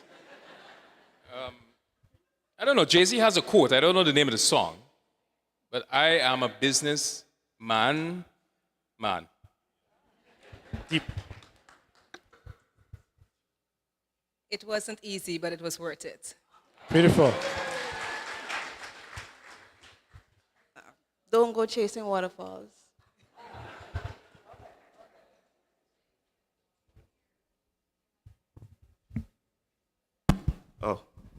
Oh, before I say what song inspires me, I have played cricket for a number of years, right, in front of large crowds, but this audience very intimidating at the moment. But Massacre, I don't know if most of you know him, but history, because I wanted to do something that has never been done before. The first song that popped into my mind was It's the Climb by Miley Cyrus. Miley Cyrus. First thing that popped into my mind was Econome, money, it don't make sense.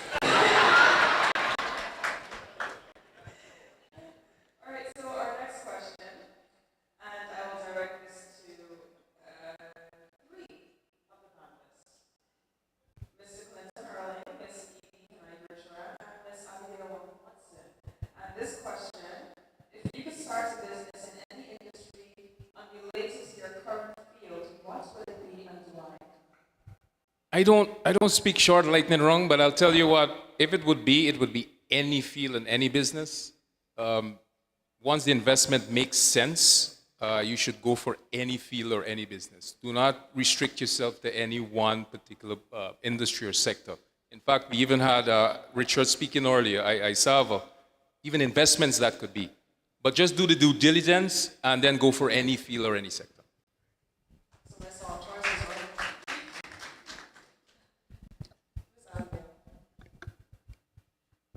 Any sector, a little bit morbid, but I'll open up funeral service or mortuary. You can't go wrong. You've never seen a broke funeral parlor owner. In my mind, you've never seen a broke one. And death is unfortunately a must. And for me, end of life is important. How you treat people when they're alive is equally as important as how you treat them when they're dead. So a funeral parlor would be my next go-to thing. Not that I'm going to do it, but yeah.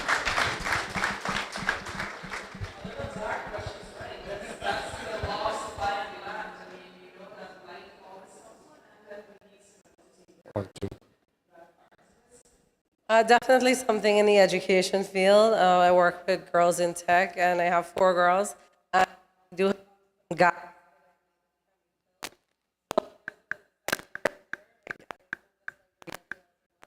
but yeah, definitely in the education field.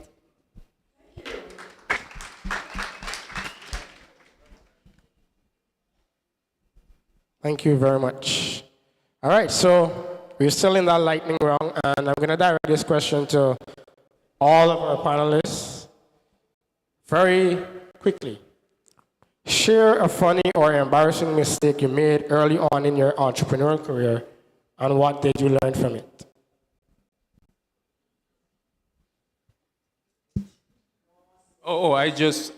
This one is easy for me. I at some points in my life, I thought I could be a chef. And that just resulted in some burnt soups and some burnt Creole foods. So, and for me to not repeat that, I just don't cook anymore. I was in studio one night with Tamika, and we were just messing around, and I came up with this song. So she thought I should have recorded, so we went ahead and we recorded the song, and I sent it to Raul, and he said, "Where's the?" So Raul normally being a hater, I was like, it's all right. So the song came out, it was on radio, we shot a video, and I was feeling as though I got a career in, being an artist, right? And I think Renata knows this song as well. So I went to a travel agency to book a ticket, and the lady said to me, she looked at the name, and she looked at me, she said, "You that guy that sang the song." So I felt good, I was like, yeah. She said, "I tell you something, don't ever sing a next song." She said, "What stupidness you sing?" So I never recorded the next song after.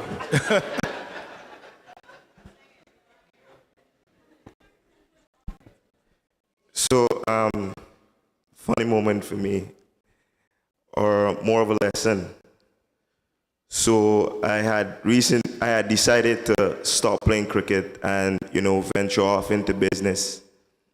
And coming off of the cricket hype, and persons knowing you and seeing you on the field, I decided to start my own business.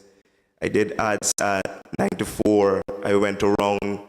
I did social media blasts and so forth. I invited the media. I had, I told everyone about it. I was so hyped for my first day of opening my business. I had finger foods, I had drinks, I had music. And what actually happened that day, I had 4 persons at the store.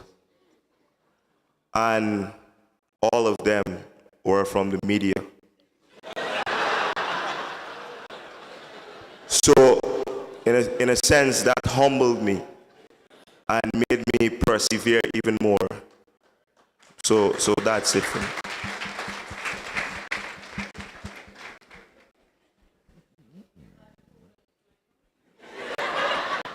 Oh no, most of my embarrassing stories are about my kids because they, I'm a mom of 4 in addition to being a CEO. And usually somehow or the other, they often manage to embarrass me. I was actually in a business meeting virtually, and I'm trying to manage the kids also, and I forgot to mute. And there I am yelling, "Are you done using the toilet as yet? I'm in a meeting. Do you need me in there?" So the man was very gracious. It was actually very late because it's a meeting with England, and he's very gracious. He's Gertrude, your mic is unmuted, and I don't think anybody's in the bathroom right now, but we'll use the opportunity to take a bathroom break. So it was embarrassing, but it went really well too, because one of the things I learned from that is that, as you grow as an entrepreneur and a CEO, always try to do business with people that understand your lifestyle and want you in their lives as a business person and will flex to who you are and who you are as a business person. We didn't hear from the 2 ladies at the end. All right, so a funny story, and this was actually not while I was it's not a work story, but it has impacted in how I work. So while doing my graduate degree, we were having a Blackboard class, it's virtual, and it allowed for you to have a chat that is part of the class, and then you could have also had private chats with your classmates. And the lecturer was lecturing, and we decided that we're going to have a chat outside of the class. And I said, this man is talking bare nonsense. And actually plays that in the chat that is part of the lecture chat. He said, is it that you don't understand? It was so embarrassing. I was like, yes, I was actually trying to get some clarity, but I'm sorry. But what that taught me is just be careful in how you send the message and who you send the message to.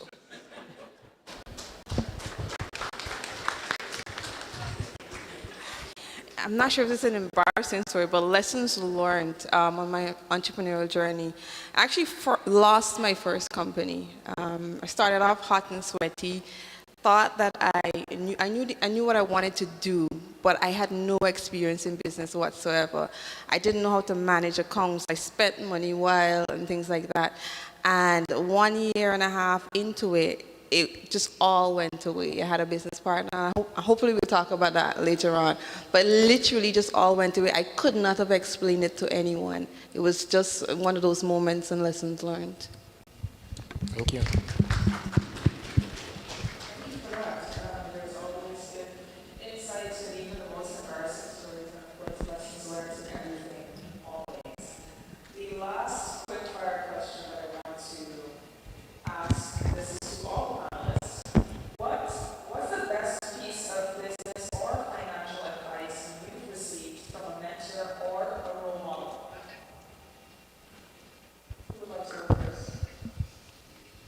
I can take it.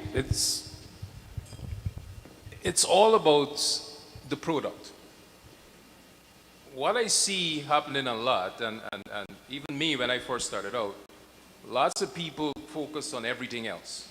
They go to marketing, the packaging looks well, the delivery looks well, but then they often neglect the product. And if you're looking for long-term sustainability, and business success over a long period of time, you want to play test cricket and not 2020 cricket, focus on the product. Focus on the processes behind the development of that product. Don't shortcut it. Because what happens when you have all the marketing fundamentals down and you hit the market, you will attract the attention of the consumers. But then eventually, once that product is not good, you don't get that repeat business. So I think for me, early on, and the person who was the mentor for me was my dad, consistency in product execution is vital and crucial, and that's the most important lesson for me still. But I don't like questions like these because the success of businesses, because it trivializes the interconnected nature of running a successful business. And that's why I don't like to pick one thing, because one thing doesn't do it. But if I'm to pick or choose, I'll choose having a superior product.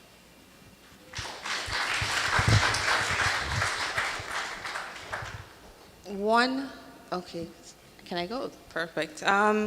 One piece of advice that I've stuck with, and I usually say it a lot when I go around, is success is personal. My journey, my entrepreneurial journey might not be yours. And that is no reason for you to measure or gauge your success. So understand where you are. I think one of the speakers spoke about where you are, where you're coming from, and things like that. Understanding that is so important to understanding and to acknowledging what your success is and what it's going to look like for you personally in the future. So success is personal.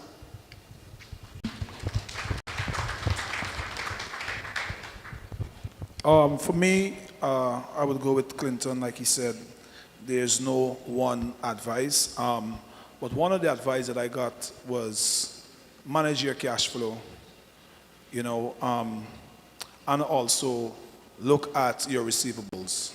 I see a lot of small businesses. I mean, I have a small business as well. And earlier, you know, you were doing shout outs for your business and so on.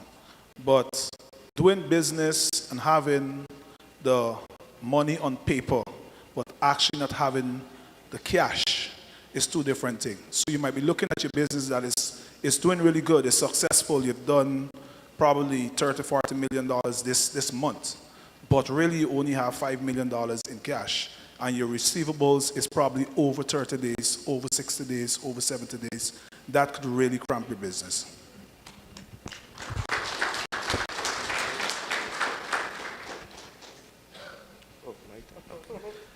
So, so an advice that I got from, you know, one of my mentors is that business is a village. It's connecting, and this is why forums like this is very important, to network and meet different people, because I couldn't have done any single thing in the business sector if I hadn't networked and, you know, seek the help of others. On the financial end of things, it's important to not, well, what I got from my mentors, to not take the profit out of the business. And I think most, I don't want to say small businesses, but growing businesses do this, is take their profit out. It tends to, you know, deter the business, because you want to, if pay yourself a salary, or you can do a percentage of the profit so that you can put back the monies into the business and then expand and build your capacity. Thanks. The best piece of advice that I've ever had, and I still use it as a shield today, is from my father. When he was teaching me the ropes about business, he said to me, all they could say is no. Because he used to put me on the phone to call up and ask people if they'd like to buy electrical products. And I was a very shy teenager, and I would almost want to cry when he would put me to call people. And he said to me, he's like, the cat eats you, the cat beats you. All they could say is no. And I just want to encourage you in that. You know, always shoot your shot. Always talk about your business. Always encourage people to think about your service and your product, because all they can say is no. And that's not something that's wrong with you or your business. That's their needs that they don't feel that can be fulfilled by you. But always give it a shot, because you never know when that yes is going to come.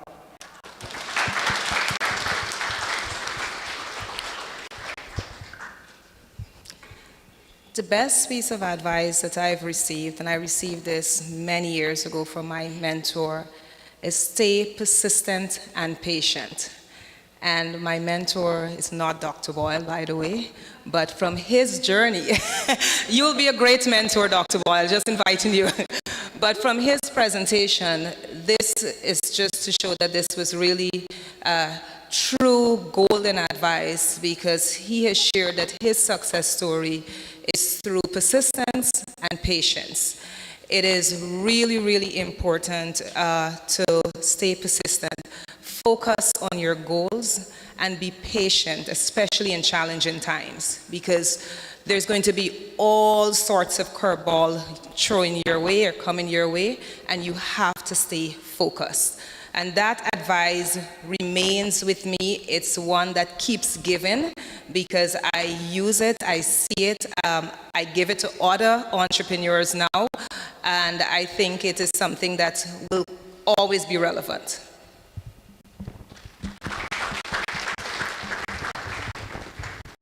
Thank you very much. Our next question, and this one is directed to all of our panelists again. No. So you can, I mean, that was a very long lightning round when you think about it. But we want to get into some deeper themes, and with reference to Richard's comment, his first comment during his presentation, where he spoke about not much has changed when it comes to accessing finance over the past 20 years.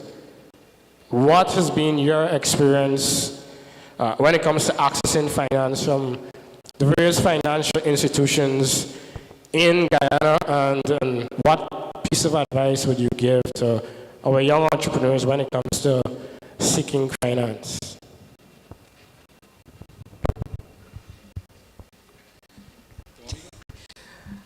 All right, so this piece of advice is golden, and that is maintaining really good financial records. I think it's oftentimes become a stumbling block, especially for small businesses, and it was one of the panelists that spoke about it, and not commingling funds pretty much. One of the things I've heard many years ago is that a lot of small businesses, more than 75% of small businesses remain small businesses. And a key part of that is just because of how it's managed. And when accessing financial institutions or trying to get these funds from financial institutions, they are looking at your potential in repaying this loan, and so they're looking to see how you can manage your finance. And if something as simple as you effectively managing your finances is not being done well, then this oftentimes becomes a stumbling block. I know it seems very intimidating when we talk about financial statements or financial management, but it's actually a lot more simpler than we think, especially with the use of technology. There's so many resources available online for small businesses in helping to do financial statements and, basically help to do a simple P&L. So when you get to financial institution, you're showing a clear indication that you have the ability to manage this business and you have the ability to repay this loan.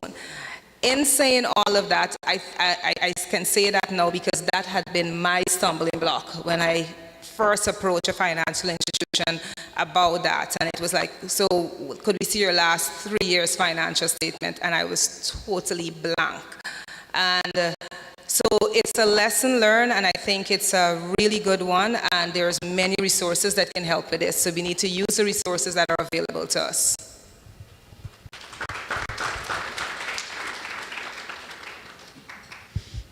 The Guyana financial system is very conservative. It's very, because we only have a few banks, and when I say financial, I'm just speaking about banks here, because the financial system is wider than that.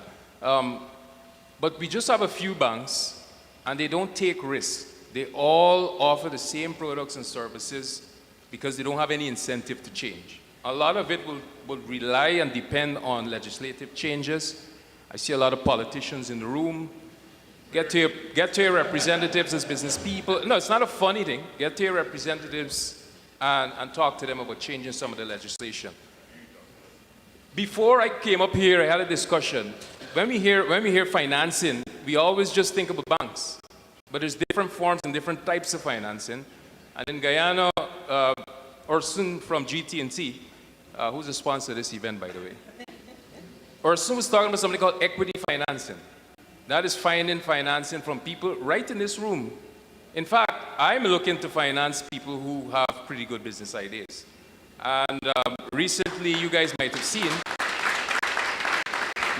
there's a business pitch competition coming up for emancipation, so I'm giving a plug for that. You have a good idea, please apply for that. Winning prize is $2 million. But let me go back, let me get something, I'll give a tip away here. You have to become the banker if you're looking to get financing from a traditional financial institution. The banks want you, and this is where business is sometimes complex, and it moves beyond just buying and selling. You have to learn the numbers. There's no shortcut around it. Some people believe all I need to do is to make a product and sell a product. But then entrepreneurship is about marshalling more than just that. And accessing loans is part of the equation. So some of the basic things, like, for instance, you want to start something. And these banks, again, they're conservative. My first loan took me 6 months to get. And I had to write to the CEO before that loan was approved. So sometimes, again, we talk, I keep hearing about networking. Your network is your net worth. So it's very important that you build all these relationships. You come in these rooms, don't just show up here. You spend $10,000. In fact, if I want to start a new business, I want to be the next Matthew Gall, doing one of this here, making a lot of money. But learn to do a budget. One, the banks want to see that. What's the idea? What will this thing cost us? Learn your 3 main financial statements that you need to do. One is called a profit and loss statement, the balance sheet. Learn how to do some cash flow projections. They're not as difficult to do. But bankers also look at 2 things that is not talked about a lot. Something called your coverage ratio, and there are 2 ratios. One called coverage and one called leverage ratios. If you start to think like the bankers, you will increase the likelihood of you attaining a loan from them. The coverage ratio basically tells the bank, when they look at your financials, that you have enough coverage to repay the interest on the loan that you borrow. That's a simple ratio. But if you're really thinking to scale your business on a larger scale and go overseas or go anywhere, think about the leverage ratios. And in Guyana and even in the United States, even more. Because I operate a business in New York also.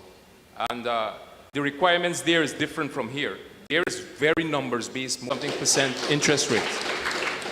It is one of the worst things you can do. But if you're a new entrepreneur starting out, saving younger entrepreneurs, that's an important element for you to do when you start out.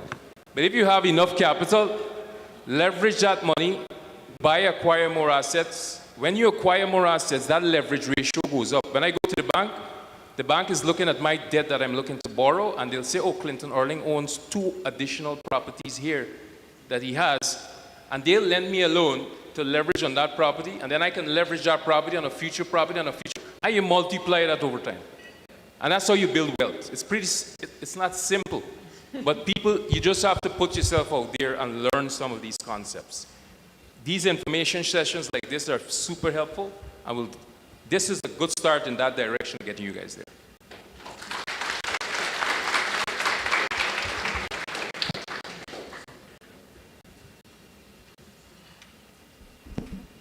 Oh, my turn. So, Clinton, you said a lot there. It's obviously difficult to speak after you, but for me, it's networking. We already know, if we're frank, it's tough to acquire these loans here in Guyana.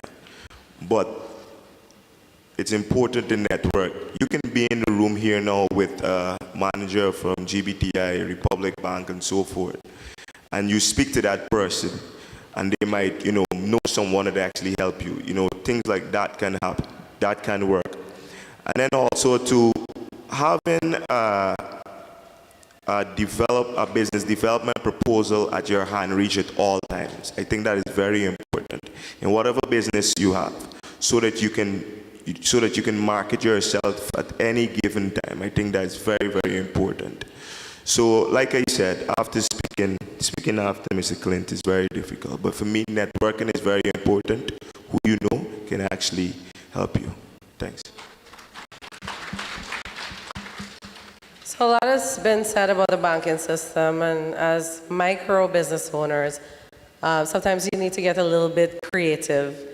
And, just coming up way from scratch, I can tell you a couple of things that I've been able to do, and it's mostly leveraging what we call like the bird in hand. What do you have already at your disposal? One of the things that I had at my disposal at the time that I was starting the business is my mother-in-law had a really good credit score, a really good relationship with the bank because of a loan she had taken out. And it's a concept that ties with one of the paths of financing. So there's some more financing paths other than the bank. There's bootstrapping, and that's when you just like do everything you can to save every dollar you can to put into your business. And there's friends, families, and fools, right? I don't know why they call them fools, but they're people that you may have in your life that want to see you do well. And in our case, me and my husband's, or my mother-in-law, she took out a small loan to give us towards our business, and that was really helpful. And we were able to pay it back and continue leveraging that to earn more. And then there's something that people often don't talk about it, but it's developing relationships with creditors. So creditors is something that people don't see as a financing pathway. But if you can develop really good relationships with creditors, especially when you're in manufacturing or when you have to supply goods, having good creditors in your back pocket or having people that you can rely on that will give you a month's credit, give you 6 weeks credit, so that by the time you're able to fulfill your order and get paid, you get your profit, you pay it back. Having that is a really good stream of having that loan. And then just finally, something outside of the bank, there's angel investing, and it's a more structured function. But there are people that you can go to and say, I have a contract, show them the contract and everything, and they'll say, okay, I'll lend you the money for this contract, you pay it back. Of course, they might have their own contracts, but I'll go back to the first thing I said, or that question. You never know until you ask, and especially when you're in that micro stage of your business and you can't really get that bank loan. You have to explore other avenues. And even if you do get a bank loan, always look at the bank's products or services, how you can refinance. When I got my first bank loan, I actually used my car, and the insurance was ridiculous. So then I got an opportunity to do an unsecured loan, and I was able to take my car out, and it was just a little more interest, but it was still less than the insurance I was paying. And I'm thankful that I had the sense to keep asking, y'all ain't got a better deal. So and then eventually I was able to get a better deal. Thank you very much.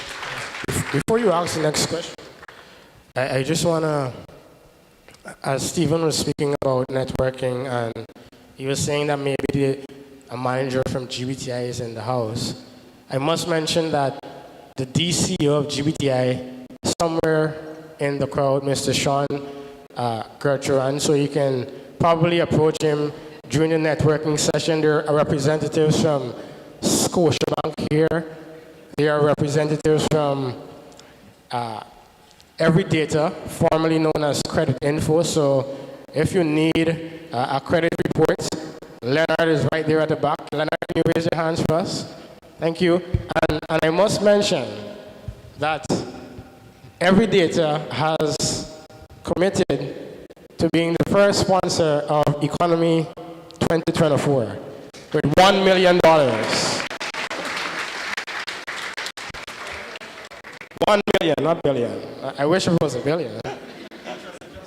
All right. All right, so we're going to go deeper here. And the next question, I'm directing this to Mr. Clinton Early, Mr. Kerwin Ballers, Ms. Evie Knight, and Ms. Renata Marshall. This question is, when moving a business from small to large, what advice do you have for entrepreneurs in terms of managing increased complexity and the need for more structured processes and systems?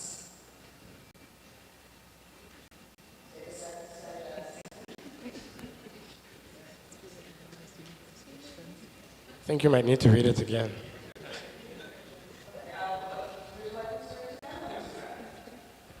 When moving a business from small to large, what advice do you have for entrepreneurs in terms of one, managing increased complexity, and two, the need for more structure in terms of processes and systems?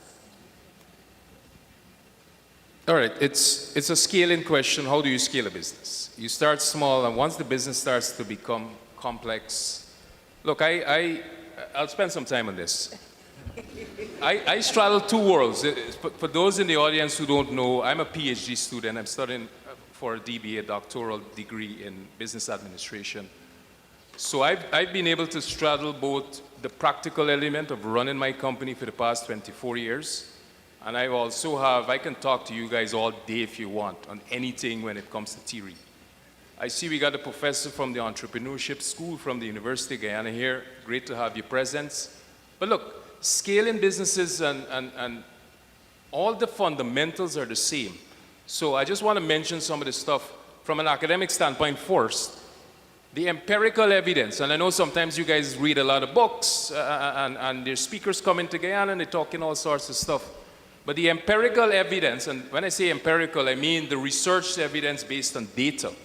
There's certain psychological characteristics of successful entrepreneurs. And I'll mention them really quickly. One of the first one is a need for achievement. A lot of successful entrepreneurs have this need. They feel like they want to achieve something big and something grand. And this, again, this is proven from data. The second one is something called, they have a high propensity to take on risk. They're risk takers. Successful entrepreneurs are naturally gravitate to projects, and risk comes easier to them. The ones who are passive would not pursue entrepreneurial pursuits. They'll say, look, let me get a 9-to-5 job and just be comfortable. Entrepreneurs are optimists. Entrepreneurs, again, propensity to something called ambiguity. A lot of chaos and change happens in business, and you got to pivot. There's no straight line here, you know. You could have the best, the most perfect business plan. Like Mike Tyson's son, they get punched in the face. And then you got to really pivot and adjust. And these are just something called locus of control. What it means, entrepreneurs want to be in control of their own destiny, not just in business, but in life. And those type of folks are the ones who will succeed the most when it comes to doing entrepreneurship. For me, though, when it comes to the more practical side of things, and my experience as a business person, and scale, I've scaled my restaurant. I'm opening the third. I just opened the third restaurant. We just purchased a property, and not a second property in the United States. This time in Little Guyana, on Liberty Avenue. We'll open a future restaurant soon. Richard spoke about consortiums. I just led a consortium here in Guyana where we acquired significant equity in one of the largest providers to the offshore catering in Guyana. So there's lots of, and even in real estate, there's lots of scaling that I've been doing, both international and what you call a transnational entrepreneur. So you achieve success there. But for me, a lot of these principles are the same for everyone. I talk about the product. Andy Boyle is here. Andy Boyle bore people for a living, and he turned $1 million and wrote a book just by boring people. But he did the best job at boring people. That's what he did with a syringe. And that's what it comes down to in the end. But I had to get back at Andy for all the soup jokes he was making. So that's the reason there. But anyway, focus on your product, super important. Get the right people. Any organization is just an interconnectivity or a network of interpersonal relationships. That's all it is. And if you can't manage people, you think I could be going to the United States? I'm overseas, I'm back here, I'm managing it. You think I manage all these entities by me alone? No. There has to be a team. You have to figure out and pull together that A team so that you can achieve a lot of that stuff. And the most premium thing that entrepreneurship buys anyone in this room is time. That's the most precious commodity. Don't worry with the money and all that stuff. That will come as a consequence of it. But you get to buy that time. Learning those financial statements are crucial. You know, the network is your net worth. That is super important. But look, coming here, gathering information, that's why I'm a lifelong learner. I got 2 master's degrees and still studying. I always say I'll finish and then continue. But you guys are here because you want to learn. And information and gathering information also is crucial. But way more important than that is getting started. I see a lot of people come to events like this. They'll come to me and they'll ask me for advice also. And you spend time and you give them all the advice. But it comes a point when you have to take all that information you have or you've acquired, and then you have to marshal the resources to make that into a reality. If you're not going to do that, and it's all about theory and talk, nothing is going to happen. And I can criticize the theory people because I know the theory behind everything. And every single person in this room, you don't need a PhD. It's just me have a lot of free time to waste. All right? But not really. But you guys can do that. You can scale your business by applying those fundamentals. Learning them is the first step. Apply them, and you should succeed and scale in any organization you run.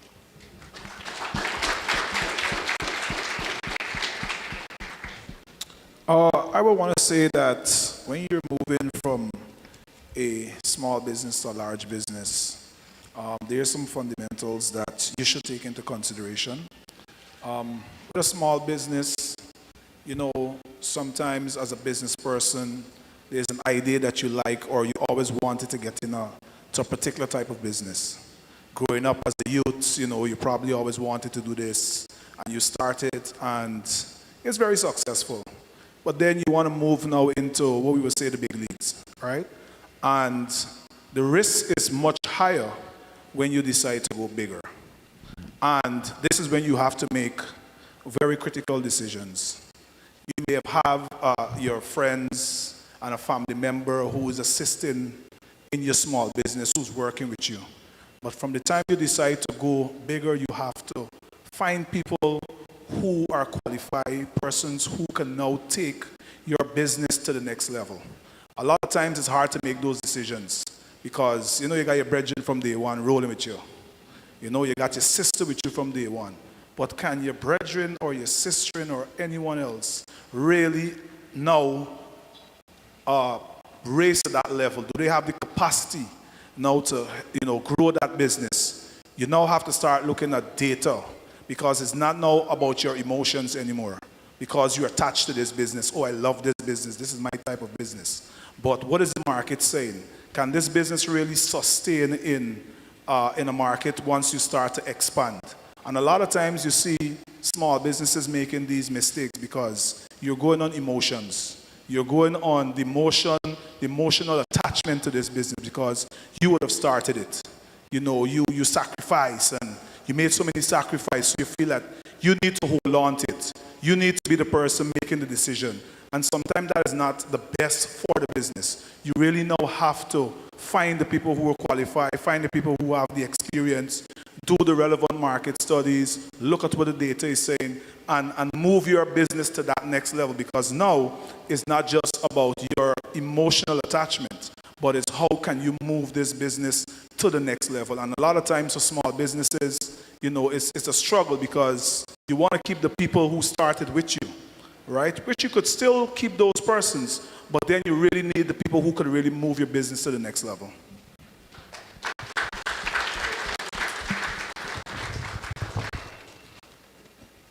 So I'm the owner of Java Coffee Bar, CEO, and we have 3 locations currently. We're set to open 2 more within a month. By the end of the year, we have 2 more opening. And thank you. But professionally, I've been in marketing for more than 20 years now. Currently, I hold a portfolio in my marketing company as a brand strategist. And one of the things about scaling is ensuring that the essence of your brand is there as you scale. Because as you scale, we're talking about having the right people, and we're talking about having the right processes. But as you scale, if you're not managing roles and you're not managing product, you're managing customers' expectations and you're managing people. And if the brand and your essence of the brand, and essence of brand is not just your logo or your colors, it's how your people speak to people, it's how they hand them that product, it's how they, it's just how they interact daily. And especially when you've built something from the ground up, you always want the essence of what you started to survive you, not just to, survive you, but to survive generations and be sustainable. And when you're sustainable, to be sustainable, you have to have a real shift in your mindset and a real shift to embrace change. You just heard Carwin use the word emotional. It gets really emotional when things start seeming like it's slipping out of your grasp. I remember when we were opening our second and third location, people would say things like the coffee don't taste good. It only tastes good at one location. It was the location I was working at, and I was making the coffee. So, you know, how can that be? Everybody's getting the same training. But just like we've got emotional attachments to our business, people get emotionally attached to our brand. And as we scale, we have to set those things in place so that we're managing how we interact with the people that we're serving so that they grow with us and that we can be sustainable on both ends.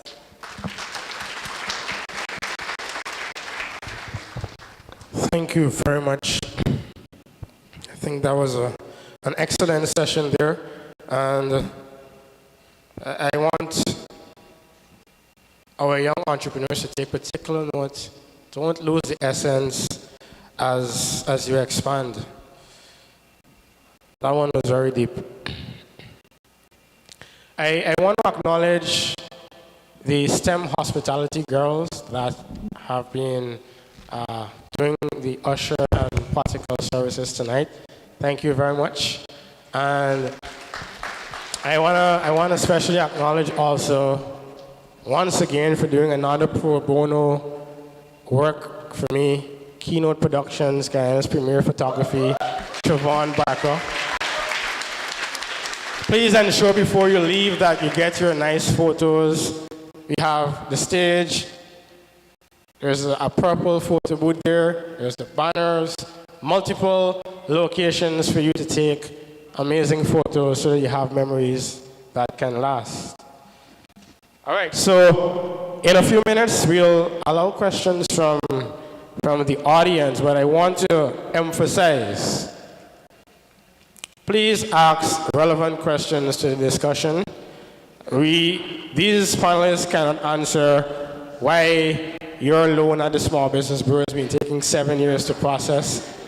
Not here, and they cannot answer why GRA owes you $100,000 for the past 5 years.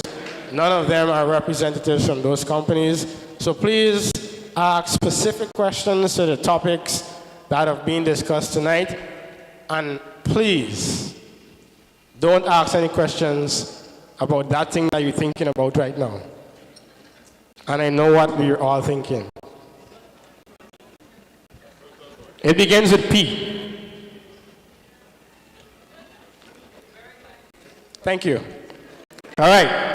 So one final question to our panelists before I allow our beautiful audience to ask a few questions. I want to direct this to Stephen, Abigail, and Ms. Renata. Operating in Guyana is not easy. Our country is still in the developmental stage, and I would love if you can share for a youthful audience, what are some of the unique challenges that businesses would have to face when operating in the Guyanese market?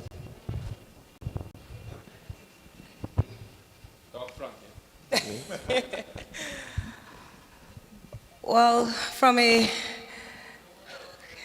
okay, so I manage a company, and I also have I'm also an entrepreneur myself.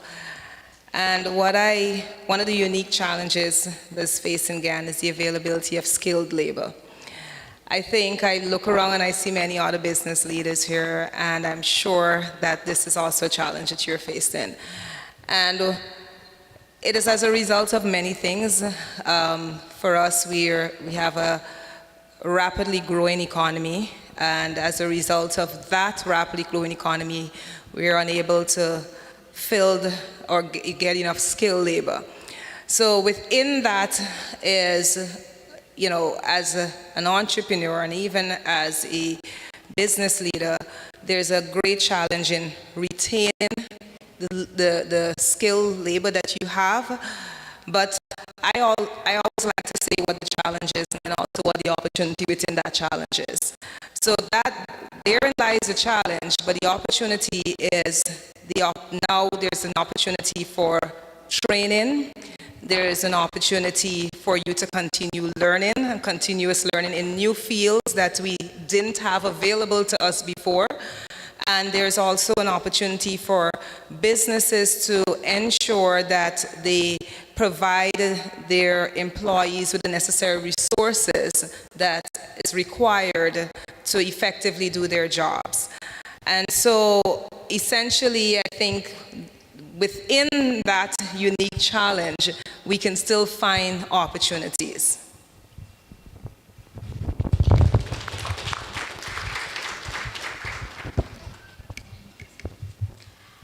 I operate within the oil and gas sector. My company is MBW Energy Support Services, plugging that in there. We provide exceptional transportation services, etc., etc. I started out the company in 2020. We're relocation, our prime business is relocation. And that is bringing people into Guyana, getting them settled, helping them to get to work, etc. When I incorporated my company, I was excited. I had the idea. I knew exactly what I wanted to do and how I wanted to do it. Did not know anything about the oil and gas sector, and it's not for the faint of heart. I can promise you that much. Then COVID happened, so no one was coming into Guyana, and I quickly had to pivot. I had to decide whether I wanted to stay within the industry or find something else to do. Luckily for me, I took the time, and with the employees that I had at the time, we took the time to learn about the industry, learn about oil and gas and what to expect. So when the borders were open, we were ready for anything that came to us. Right now, we are fortunate to have many contracts across the board. But the oil and gas industry is very technical. Getting into the space is very costly. I'm going to say that first and foremost. It takes a lot of money to just be compliant within the space, just to have your policies put together. You see lots of companies out there who are doing things within the space, but they probably spent hundreds of thousands of US dollars just to get simple things like health and safety policies, environmental policies, and things like that, that's relating to their business itself. And so, but with that, as Renat said, there comes opportunities to learn, to do your research, because we're at a pivotal time now within the country where, as much as everyone wants to get into the oil and gas sector, we do have some time. My advice is to take this opportunity, take this time to learn about the sector. Take this opportunity. There's not one way that you can get in within the sector, within the oil and gas sector. There's many things. There are things that I didn't even know about. There are companies that are just doing a simple screw that's $1 billion company. And there are companies that are doing things like us, which is transportation, relocation, immigration, etc. So take your time to understand the industry, not just oil and gas, but the specific industry that you want to get into. Understand the requirements from a business point of view, from a business, what does your company require to operate within that sector? Because I can tell you, some of the things that I've learned, I never knew that I had to get policies for simple things like picking up garbage. So understanding exactly what the policy requirements are for the industry is so important. It will save you time and money. Understand the bidding process also. And if you don't understand it, find people who understand the bidding process, especially for oil and gas and those other technical industries, so that you can save, again, time and money. When you send out those bidding, you're wondering why they're not picking up, why they're not giving you the job. It's maybe because your process or your way of bidding may not be right. So get people who can help you with the bidding process, understanding the requirements of the industry, and get good people on your side. I'm the risk taker of my business. My number two, which is Elson at the back there, she's the more stable one.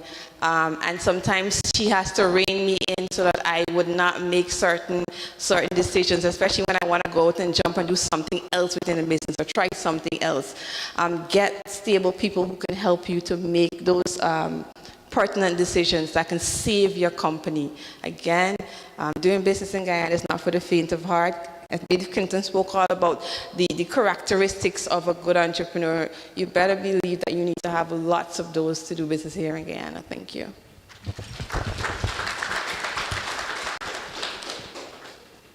So I agree with my fellow panelists. Guyana is a very unique place. And in terms of employment in my sector, the gold sector that is, it's probably, Guyana's second largest industry, oil and gas, but it's a dying profession. So having skilled and qualified, goldsmiths is a challenge to me.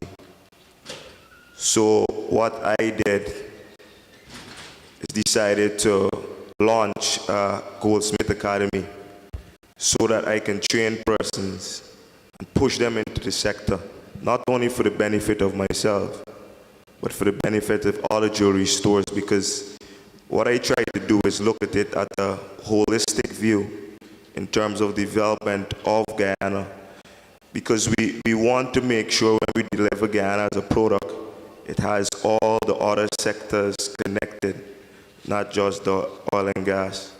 But let me look at it from a customer or a client to business perspective in terms of a challenge. Guyanese, we get bored very quickly. And we see new things and we want to obviously try it. So the challenge for businesses is to actually sustain those clienteles. So what you have to do then is keep really innovating yourself, keep marketing, keep bringing new products, keep bringing, if it's a new equipment, so you could bring something new, keep on pushing and keep on building your capacity. I'm sure all of you would agree with me if you're shopping at a particular business, over the years, but then every time you go back, you see something change. You will then, gravitate to that business because you know that they're doing something really good and you'll support them. So that's my piece. Thanks. Thank you very much to our panelists. I want to acknowledge quickly Mr. Stefan Gabriel, the CEO of Reminiscent GY. This young man has been leading our young people in business in the area of corporate social responsibility. Almost on a weekly basis, he's sponsoring a laptop for 75,000 or 100,000 to various youth initiatives. And I want to publicly applaud him for being a corporately, socially responsible young entrepreneur in this field. I also want to acknowledge, about 2 weeks ago, there was a massive event at Marriott, a fashion show, Moonlight Stories. Keisha Edwards, I see you there. Another fabulous event that was executed by a youth.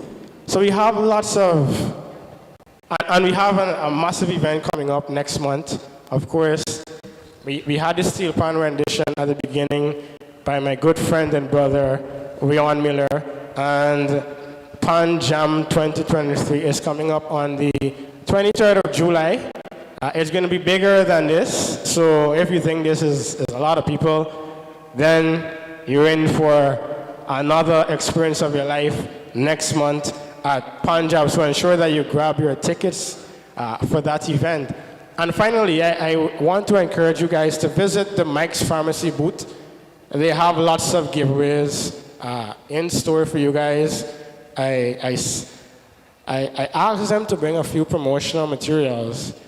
And I went to the store yesterday with a car to pick up the items. And the people brought out 10 big boxes of goodies.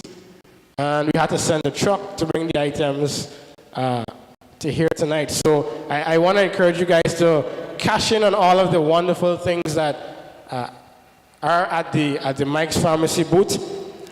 I know I said finally just now, but I got to plug one more. This suit was washed, steamed, and ironed at Full Service Laundromat. And it looks good. Every person with a ticket tonight can go down to Full Service Laundromat within the next week, and you can get 15% off on every service that you want. Full Service Laundromat is located on New Market Street, right over the road from Maggie's, so you can't miss it. And the owner also is a very wonderful young woman. If you walked in, you would see a banner with a beautiful face, a nice red face there. Tamara, she's a very, very beautiful young woman, so she's easy to network and connect with, so ensure that you cash in on your 15% discount. Don't allow it to go to waste. At this point in time, we want to open for some questions from the beautiful audience that we have here tonight. All right.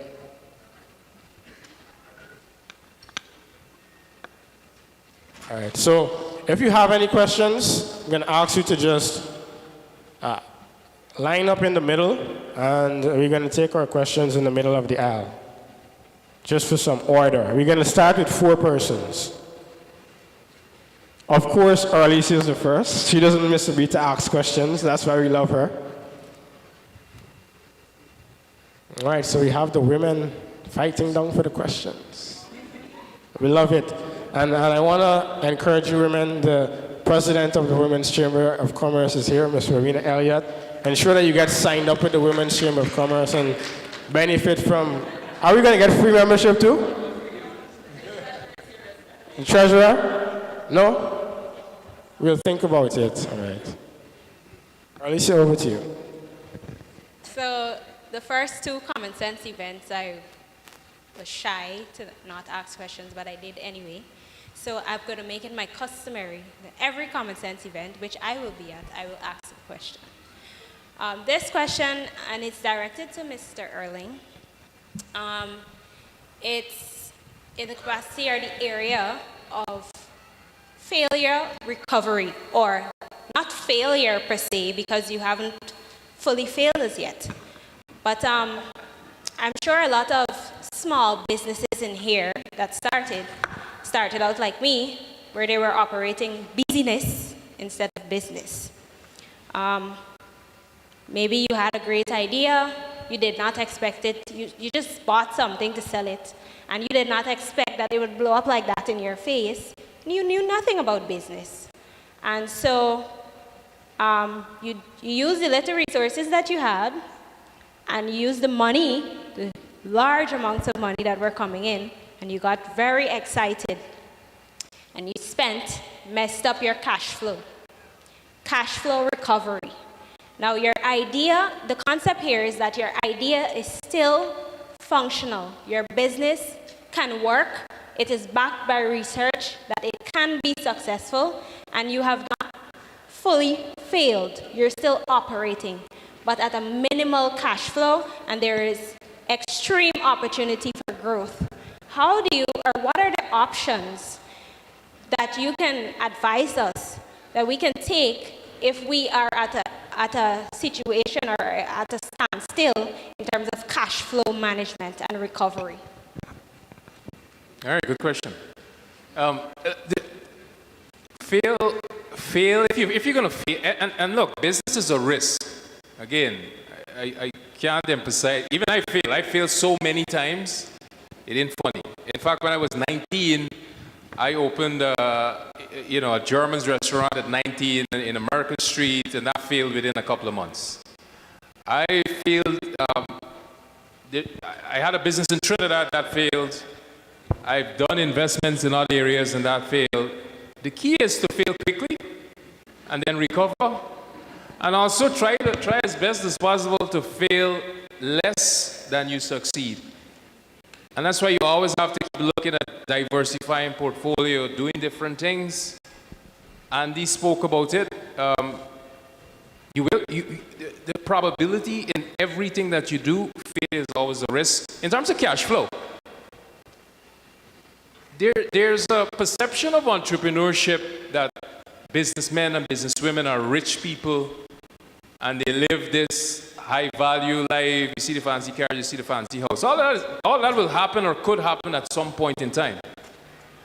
But smaller businesses, I remember when I was, I've been running my company since I was 19. I remember when I was going to the University of Guyana at the same time trying to run the restaurants.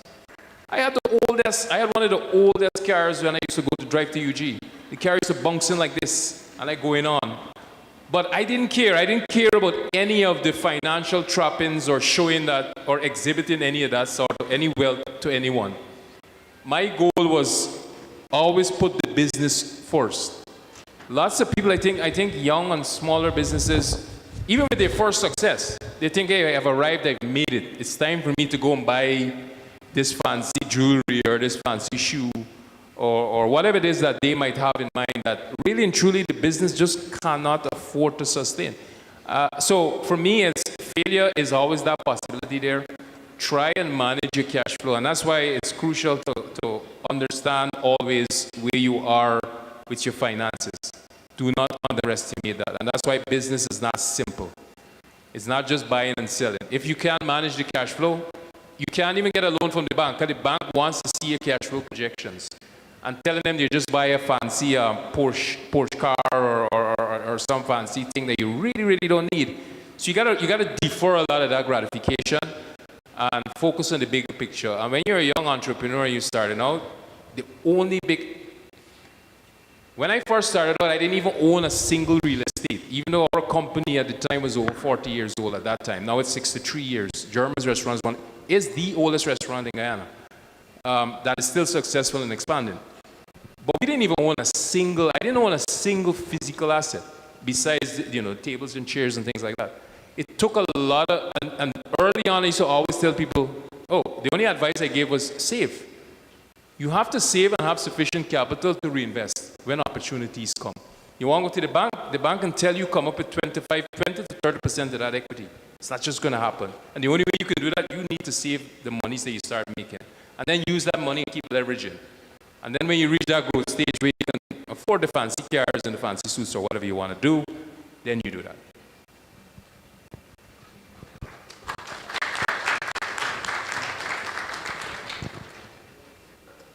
Melissa George. I am a co-founder of Ganapiro Solutions. My question is regarding access to information.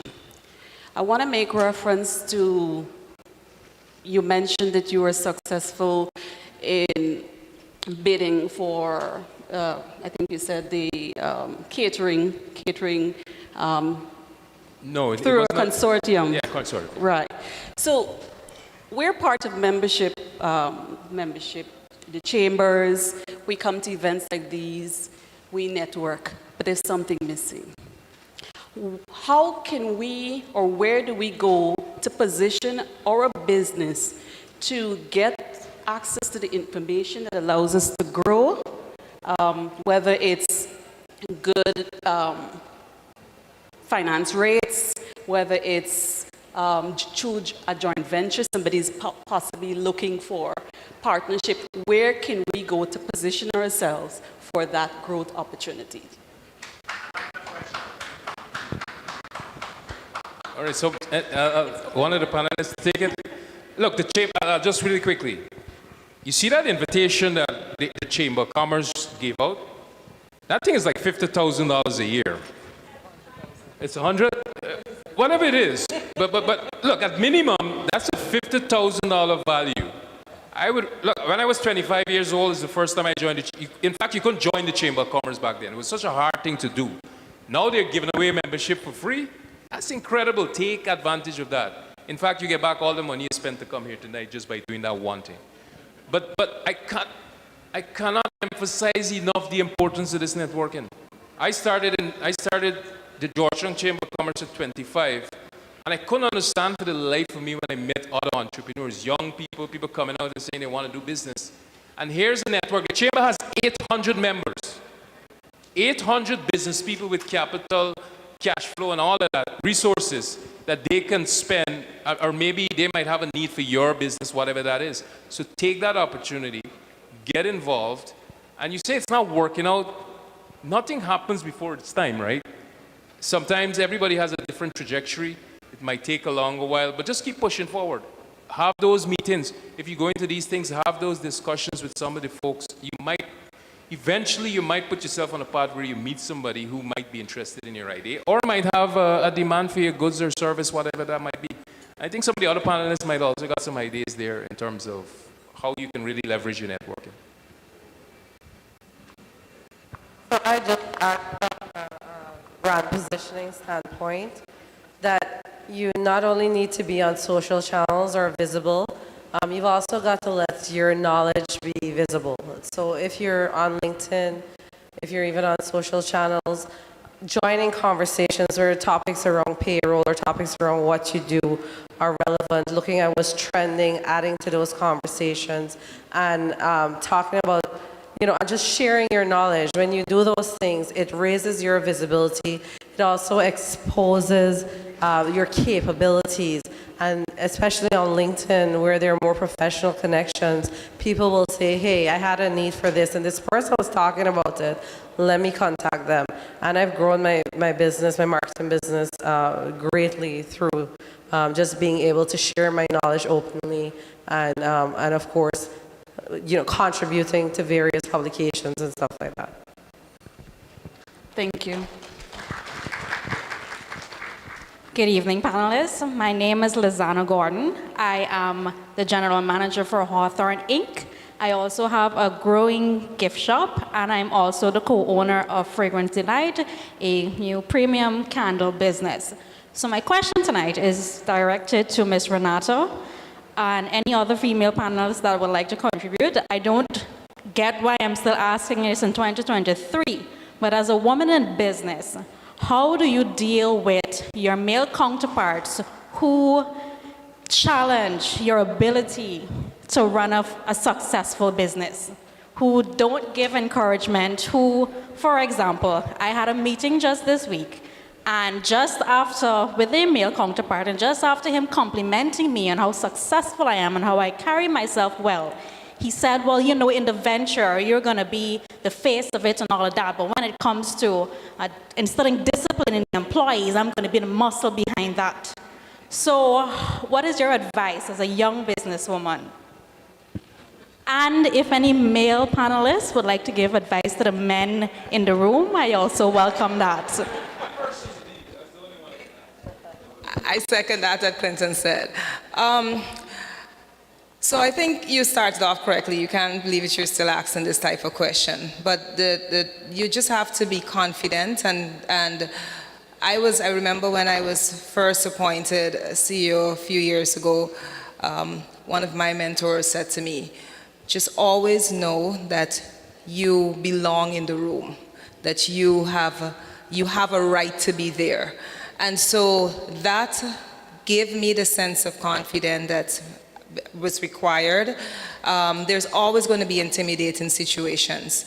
But I think that what is extremely important is for you to not allow any of those type of distractions to define your growth and what you intend to achieve. And I think as you continue, like in my first advice is just continue to persevere.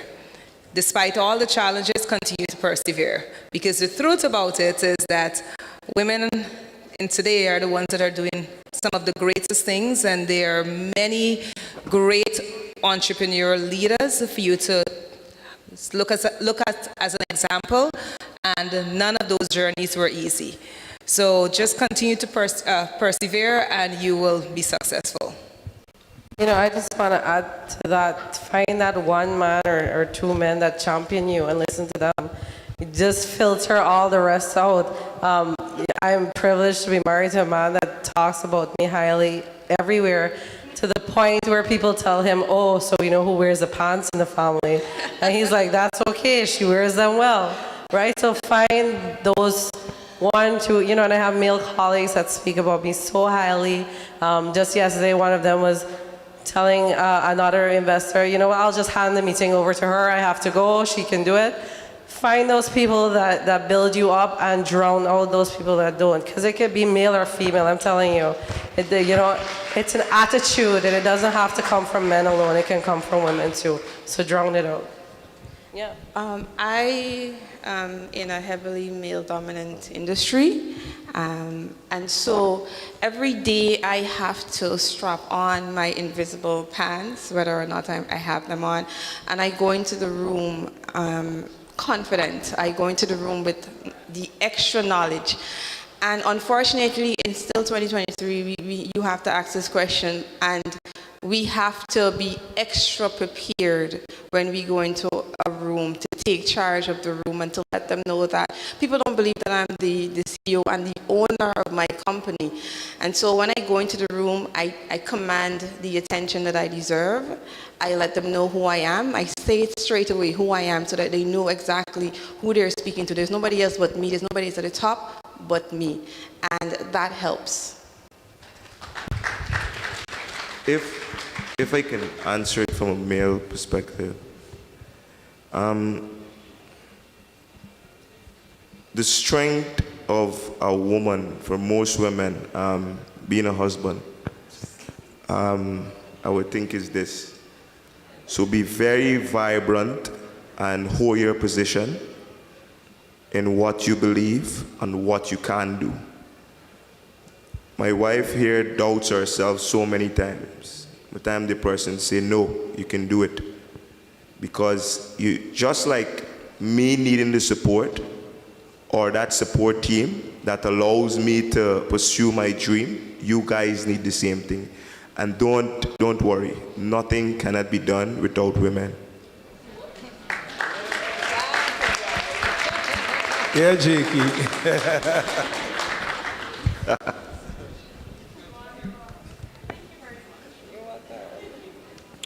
Good evening, panelists. So, as a young Afro-Guyanese, for a long time it has been embedded in my mind.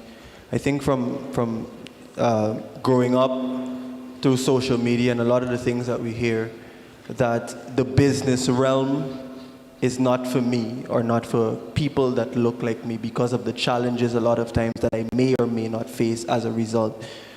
So my question to the Afro-Guyanese on the panel, if you can, is really simple. What is it really? Is it something that actually exists, this kind of discrimination that I can possibly face if I am to go into the business world? Is it as bad as it is made out to be? And what is some advice to deal with that if I am to ever encounter something like that in the business world? Yeah, good question.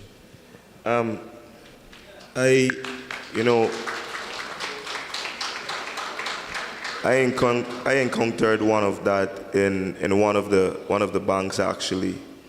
I was wearing a short pants and the slippers, and I went to pay my credit card bill. So it was a huge amount. But when I went to pay the bill, the person had asked me, proof of income. So I asked to see the manager. I'm thinking, I'm paying the credit card bill. It's your money. Why you want? So I stepped to the side, and they said, next person. I asked to see the manager because I knew that person, and they were coming from behind. And then I saw a guy dressed neatly. He was in suit, tie, and so forth. He stepped up. He said, listen, I'm here to pay my credit card bill. Same thing. The guy then went to collect the money. And right away, I said to myself,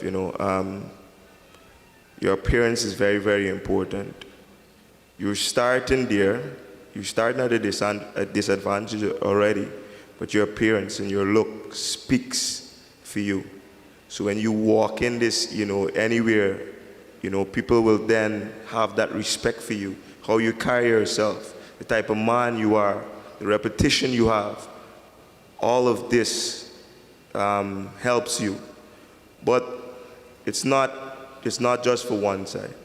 I'm telling you, I can attest to this because I have a thriving construction company. I just mentioned that I want to establish a Goldsmith Academy, and I also have a jewelry store that I'm looking to push forward. So that's one of my advice to you. Thanks.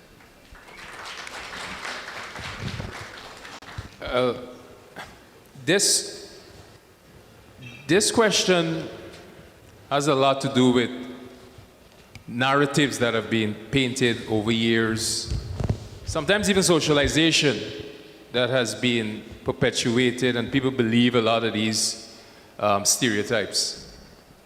I'll tell you something.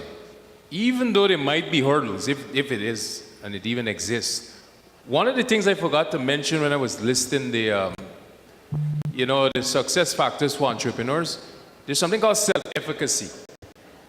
And self-efficacy is basically just saying you believe in yourself and you believe that you could do something. And this applies not just to ethnicity, it also applies to sex. I don't get why, and a lot of it again, socialization.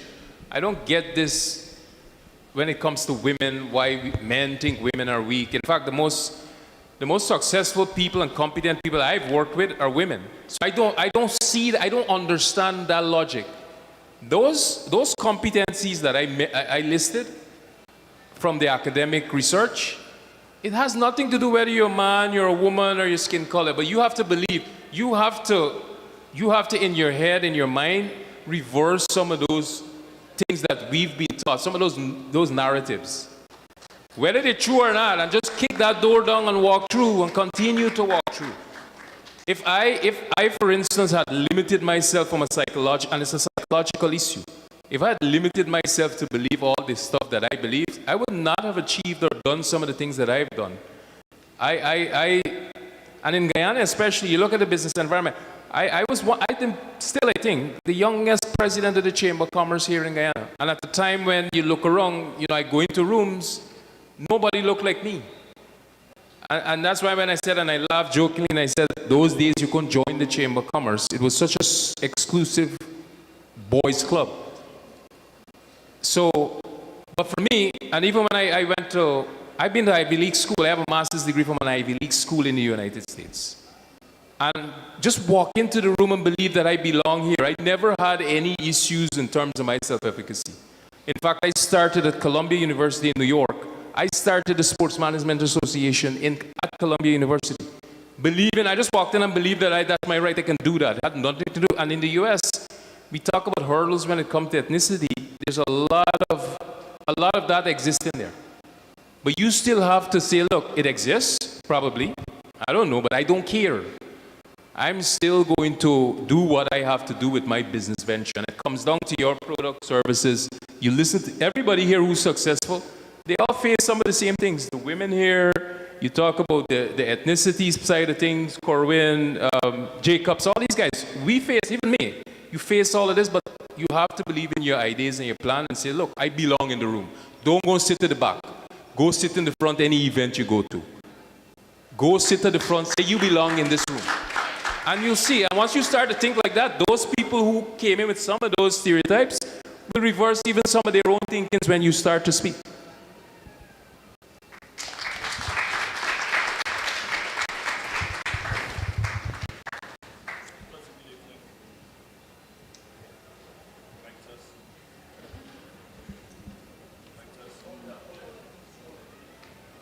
Mic test, yes. Pleasant good evening to you all. My name is Boaz Wade, and I currently serve as the Vice President Exploration for G2 Goldfields. I'd like to ask you specifically about raising capital as an entrepreneur. You guys would have, at various points in the discussions tonight, touched on some of the hurdles you'd have to go through going through like the banking system and some other avenues for raising capital. But in an industry like the one I'm involved with, you require generally high levels of capital to get going and to make projects successful. And it's generally more inherently risky than other types of businesses that perhaps would as entrepreneurs, you'd be going to banks to raise capital. So my question is two-part. Number one, seeing that you have to get more money and generally more risky capital as an entrepreneur, what would be your advice to getting there? And secondly, if you look specifically in the gold mining and exploration industries outside our borders, in particular in Canada and Australia, perhaps in South Africa as well, you would see even some of the larger banks. In Canada, I know for a fact Scotiabank and RBC, they invest in more advanced stage exploration projects and in mining companies as well. So what do you see as the biggest hurdles to us having sort of a parallel system in Guyana where perhaps venture capitalists and riskier money in general could be connected with entrepreneurs? All right, so I can touch on the first topic, the first question, sorry. Over the last 2 years, I probably had to raise about $1 million plus US. I did not get a loan from the bank. Unfortunately, I was rejected. I tried a couple of times. And I didn't have assets, so maybe that was one of the hurdles that prevented me from getting the access to loans. But I took two routes. The first one was to have the equity investor who came into my business, and I negotiated with the person to have a percentage of the business itself. So they plugged in money into my business that I couldn't find anywhere else. And then I had a partner who was financially stable and who knew a lot about business development, so that helped me. There's a win-win situation on both of us. And at the end of the day, they owned a part of the business and some of the profit. And the other thing that I did was based on the contracts that I got individuals to invest in the contracts that posed to the business. So what they did was they gave me the money that I needed to maybe buy the cars or whatever I had to get for the specific contract. And then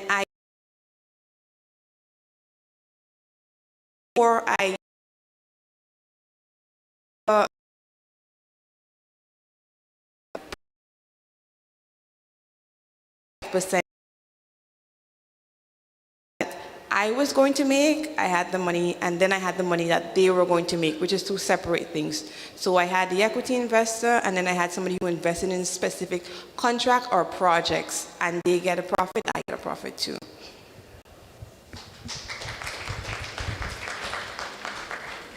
Thank you very much. I know I mentioned that, we can only do 4 questions.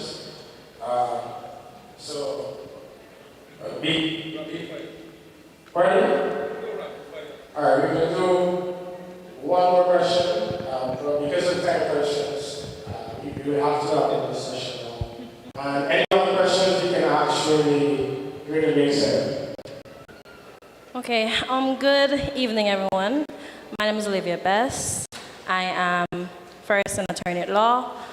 I am a co-owner for a construction company and block making company, as well as a brand ambassador for a brand by the name of Women's Haven that provides sanitary napkins for females as well as different essential oils. Now, a recent issue that we would have encountered in Women's Haven is an advertisement was made and a competitor would have made some nasty comments under our Facebook posts. So the question that I would like answered is, how do you deal with the scarcity mindset in your company, and what advice would you give to other entrepreneurs that deal with the scarcity mindset?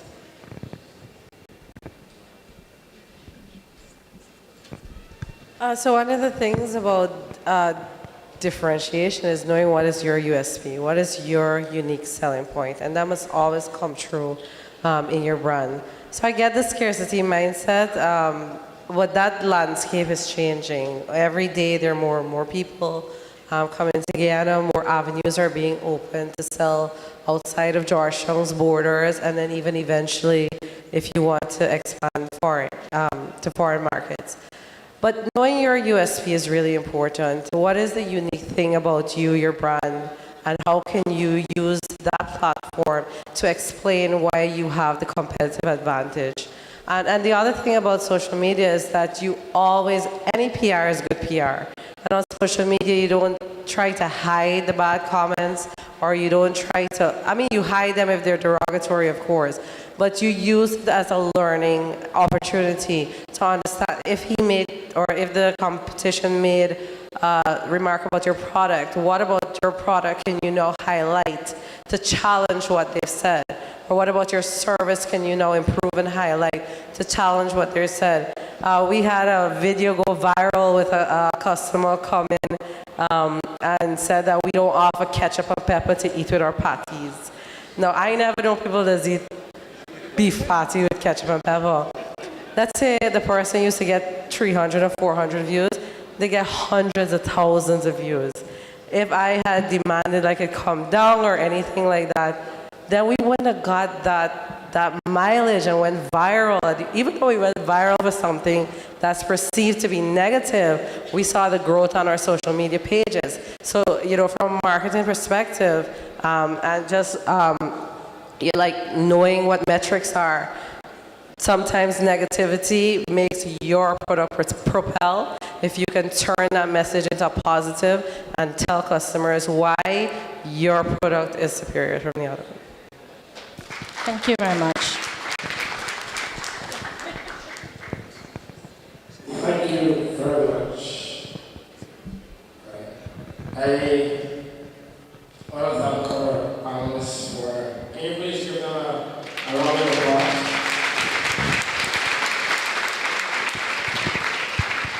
Well, thank you very much for an excellent panel discussion. It's 9:48.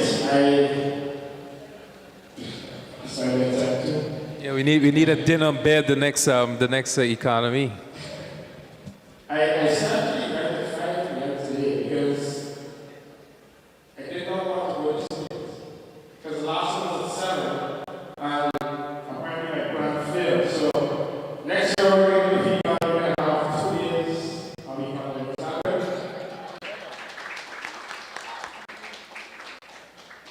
All right, so I want to get ready some energy quickly before we go. And within 30 seconds, convince anyone in clients. This is what we call research seminars. We want to pitch board. Within 30 seconds, convince one small business in this to become an energy agent. Anyone. Do you want to ask a question? Can you please talk to me?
We agree.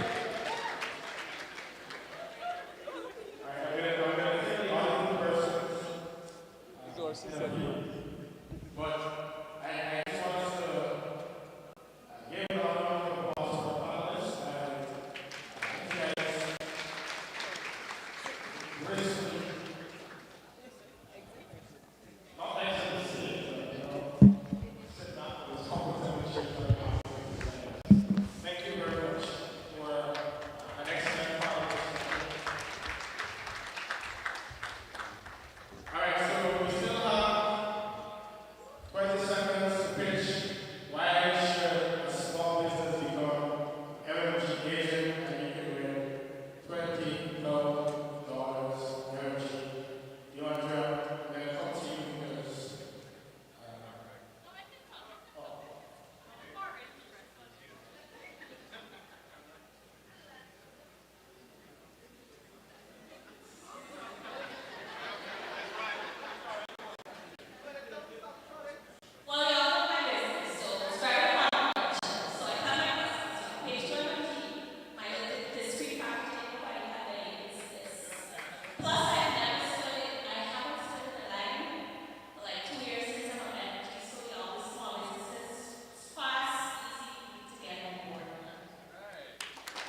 Thank you. So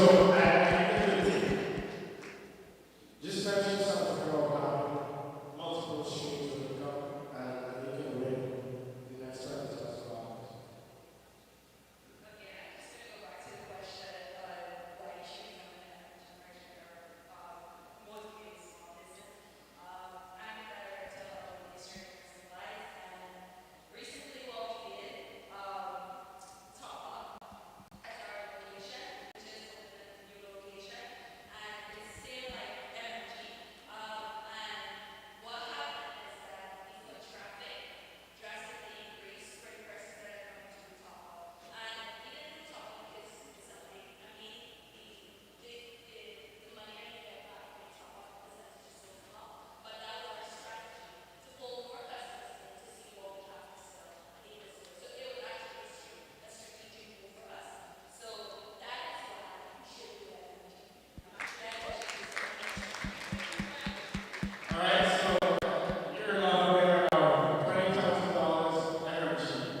Did you know that digital customers can have energy? So we're going to bring another $20,000 to one of our digital customers. Not just very work, we're going to be $20,000.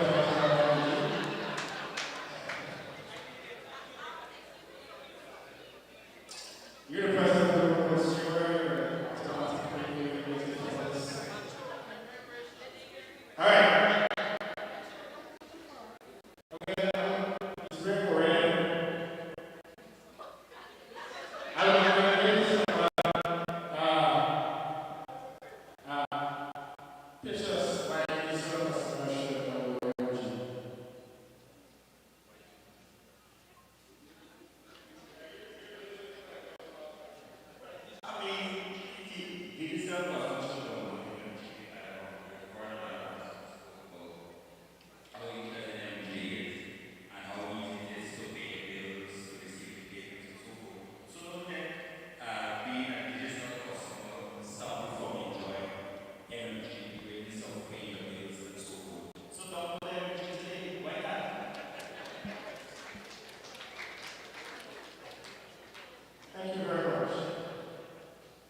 I just one thing that I want to quickly. I'm just going to ask the Director of Business and the Ministry of Culture, and the Ministry of Tourism, Ministry of Commerce, to share quickly about an amazing program that they have upcoming. I want all of my young entrepreneurs to benefit from it. So this will take 30 seconds. All right, what do you know? Ministry of Tourism, Ministry of Commerce has launched the entrepreneurship mentorship program. If you are in business and you want to have a mentor, the requirements are simple. This is in business 2 years or more. Flyers on the Facebook page, you can access the application form there. Fill it up, submit it. We have space for 20 persons, and I love it all of you. Thank you. Beautiful. All right, so somebody left their keys, car keys, in the washroom. So if you're missing a car key, Toyota. please provide proof of the car, and then we can get out the key. All right, we've had a wonderful night. The night is not ended here. I don't know the wine is not out just yet, but I hope that we still have more wine and food outside for further networking and mixing. And then, if you came early, you will receive a band that gives you free access to after hard work display. We're playing later on tonight. When we leave Marriott, we're going straight down the road, returning right. All right, are you returning? Yes, all that. And then we're heading into Movie Town, and there's a big bar there called Outside Lounge. We're heading there to unwind, play, and just have some fun. What do you think about that? I will be in my bed, but I hope they go and have fun. Right, so once we receive that band outside and we get free entry to outside launch, I just want to mention 2 other companies before I leave. Virtual Solutions there has provided a live streaming for an online audience tonight. We had thousands of persons viewing the online stream, and we're very grateful for the work of VSG. I also want to thank the Little Big Box UN, a very special business. Thank you.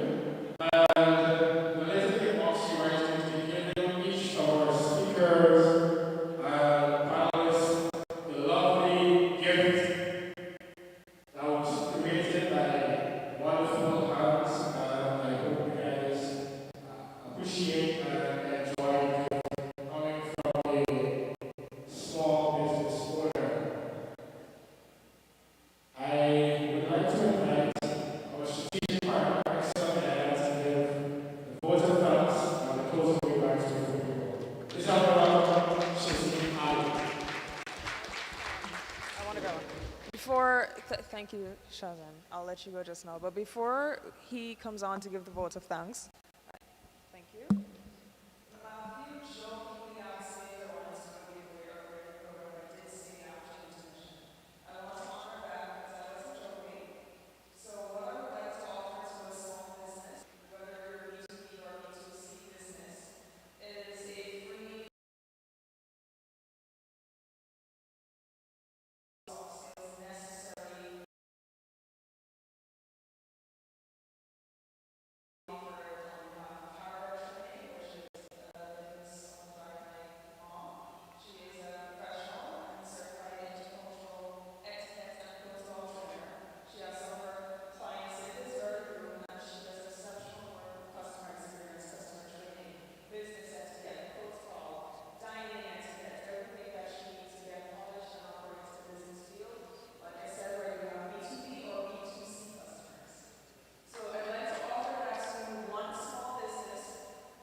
personalized based on your needs. To get this, I would like to, anyone interested, just indicate, but of course I want you to pitch to me why you deserve this and how it's going to improve your business. So I want to hear a plan. Please do a pitch to me, you can be outside. And also, to the woman who gave lectures in Washington, I want to be, so please come outside as well. All right.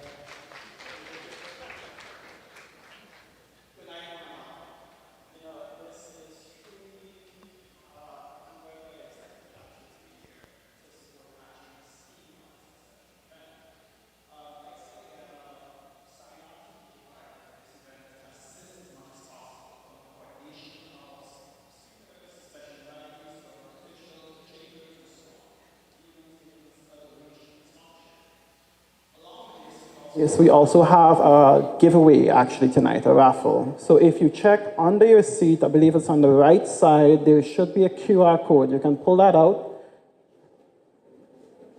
It's a trip for two to Arrow Point Resort, completely paid by Excel Guyana. You know, as Matthew said, after hard work is play, so you're gonna play an Excel budget. So just pull it out. If your friend does not have one, just share the link with them or the QR code with them so they can definitely fill it out. And we're gonna draw it right here, give you guys a minute to get that done.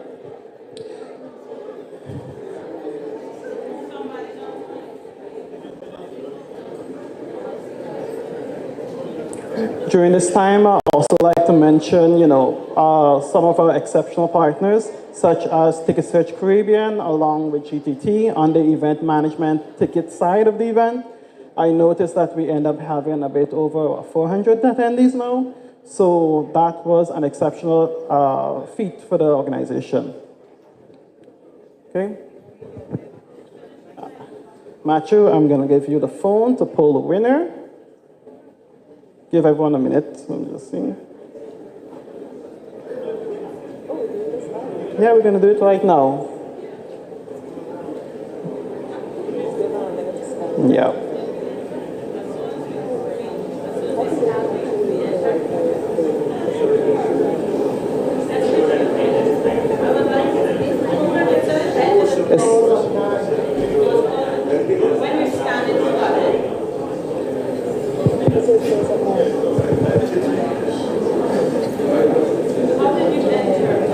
We had $128 scanned.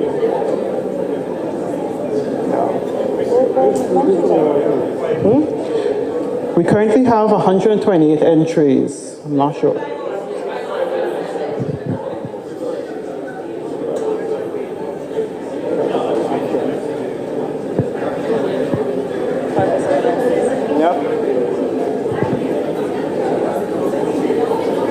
That's our winner. Just pull it out. No, just press our winner. One winner? Yeah.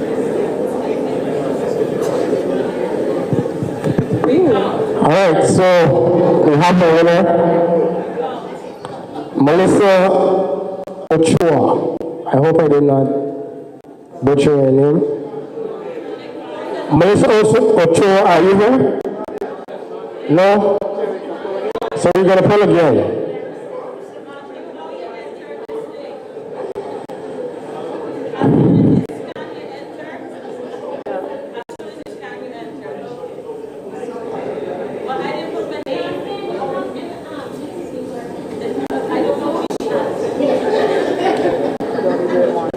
I think you can only do it once.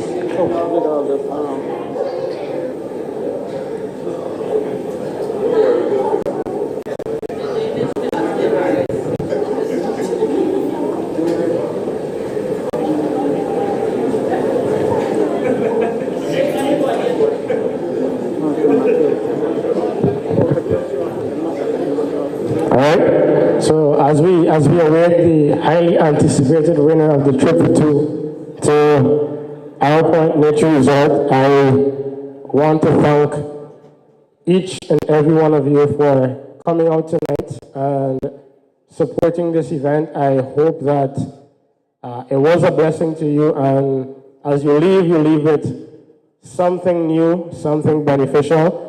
And I want to thank all of our sponsors, particularly our major sponsors, GT&T, MMG, Ministry of Culture, Ministry of Tourism, Shally Farms, STEM Hospitality, Full Service Laundromat, Little Gift Box, Mike's Pharmacy, Barefoot Wine, Lucozade, Easy Eats, German's Restaurant, Hits and Jams.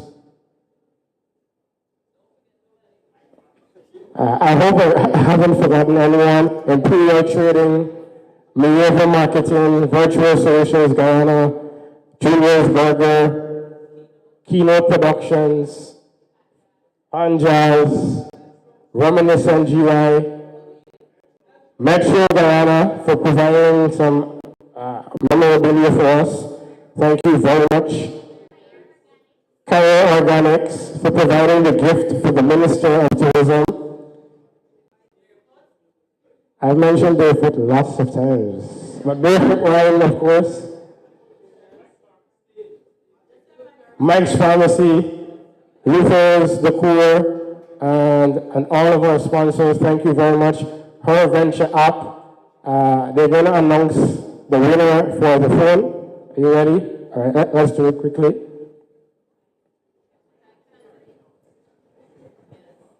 Good evening, everyone. For persons who would have downloaded the app, tonight you get an opportunity to win a free phone. We have a team member that isn't here, and she would have selected a participant at random. And that participant is Lauren Black. Is she here?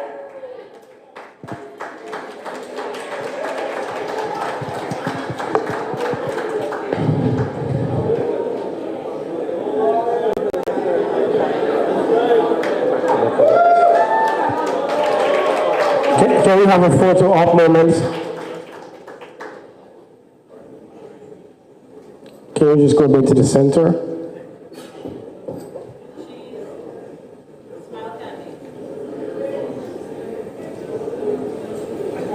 All right, thank you very much.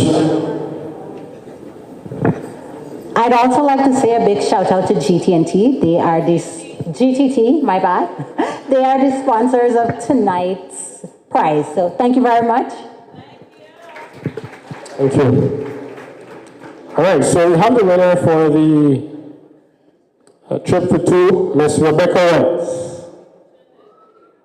There you are. Congratulations, you won a trip for two to Isle Point Nature Resort. I would like to say a special thank you to the staff at Marriott for an exceptional job assisting me in hosting this event. Thank you very much for all of the wonderful discounts. They were very, very gracious and generous and saved lots of money because of the wonderful staff here at Marriott. So I want to thank you very much. And I want to thank you all for coming out tonight. And see you again next year for Economy 2024. But before you go, I trust you that you don't want to leave after hearing this one. I saved the best for last.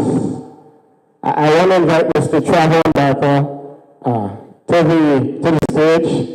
No? You want me to announce it? All right, so Keynote Productions is going to be giving away. Is it a giveaway or a loan? Keynote Productions is going to be providing a loan of $500,000 for one small business owner. It is the best interest rate ever. 1%. 1% interest rate. I think we can give a round of applause for Keynote Productions. So you can look at him and find out how you can be the recipient of that $500,000. But I want to thank all of our special invitees for coming out.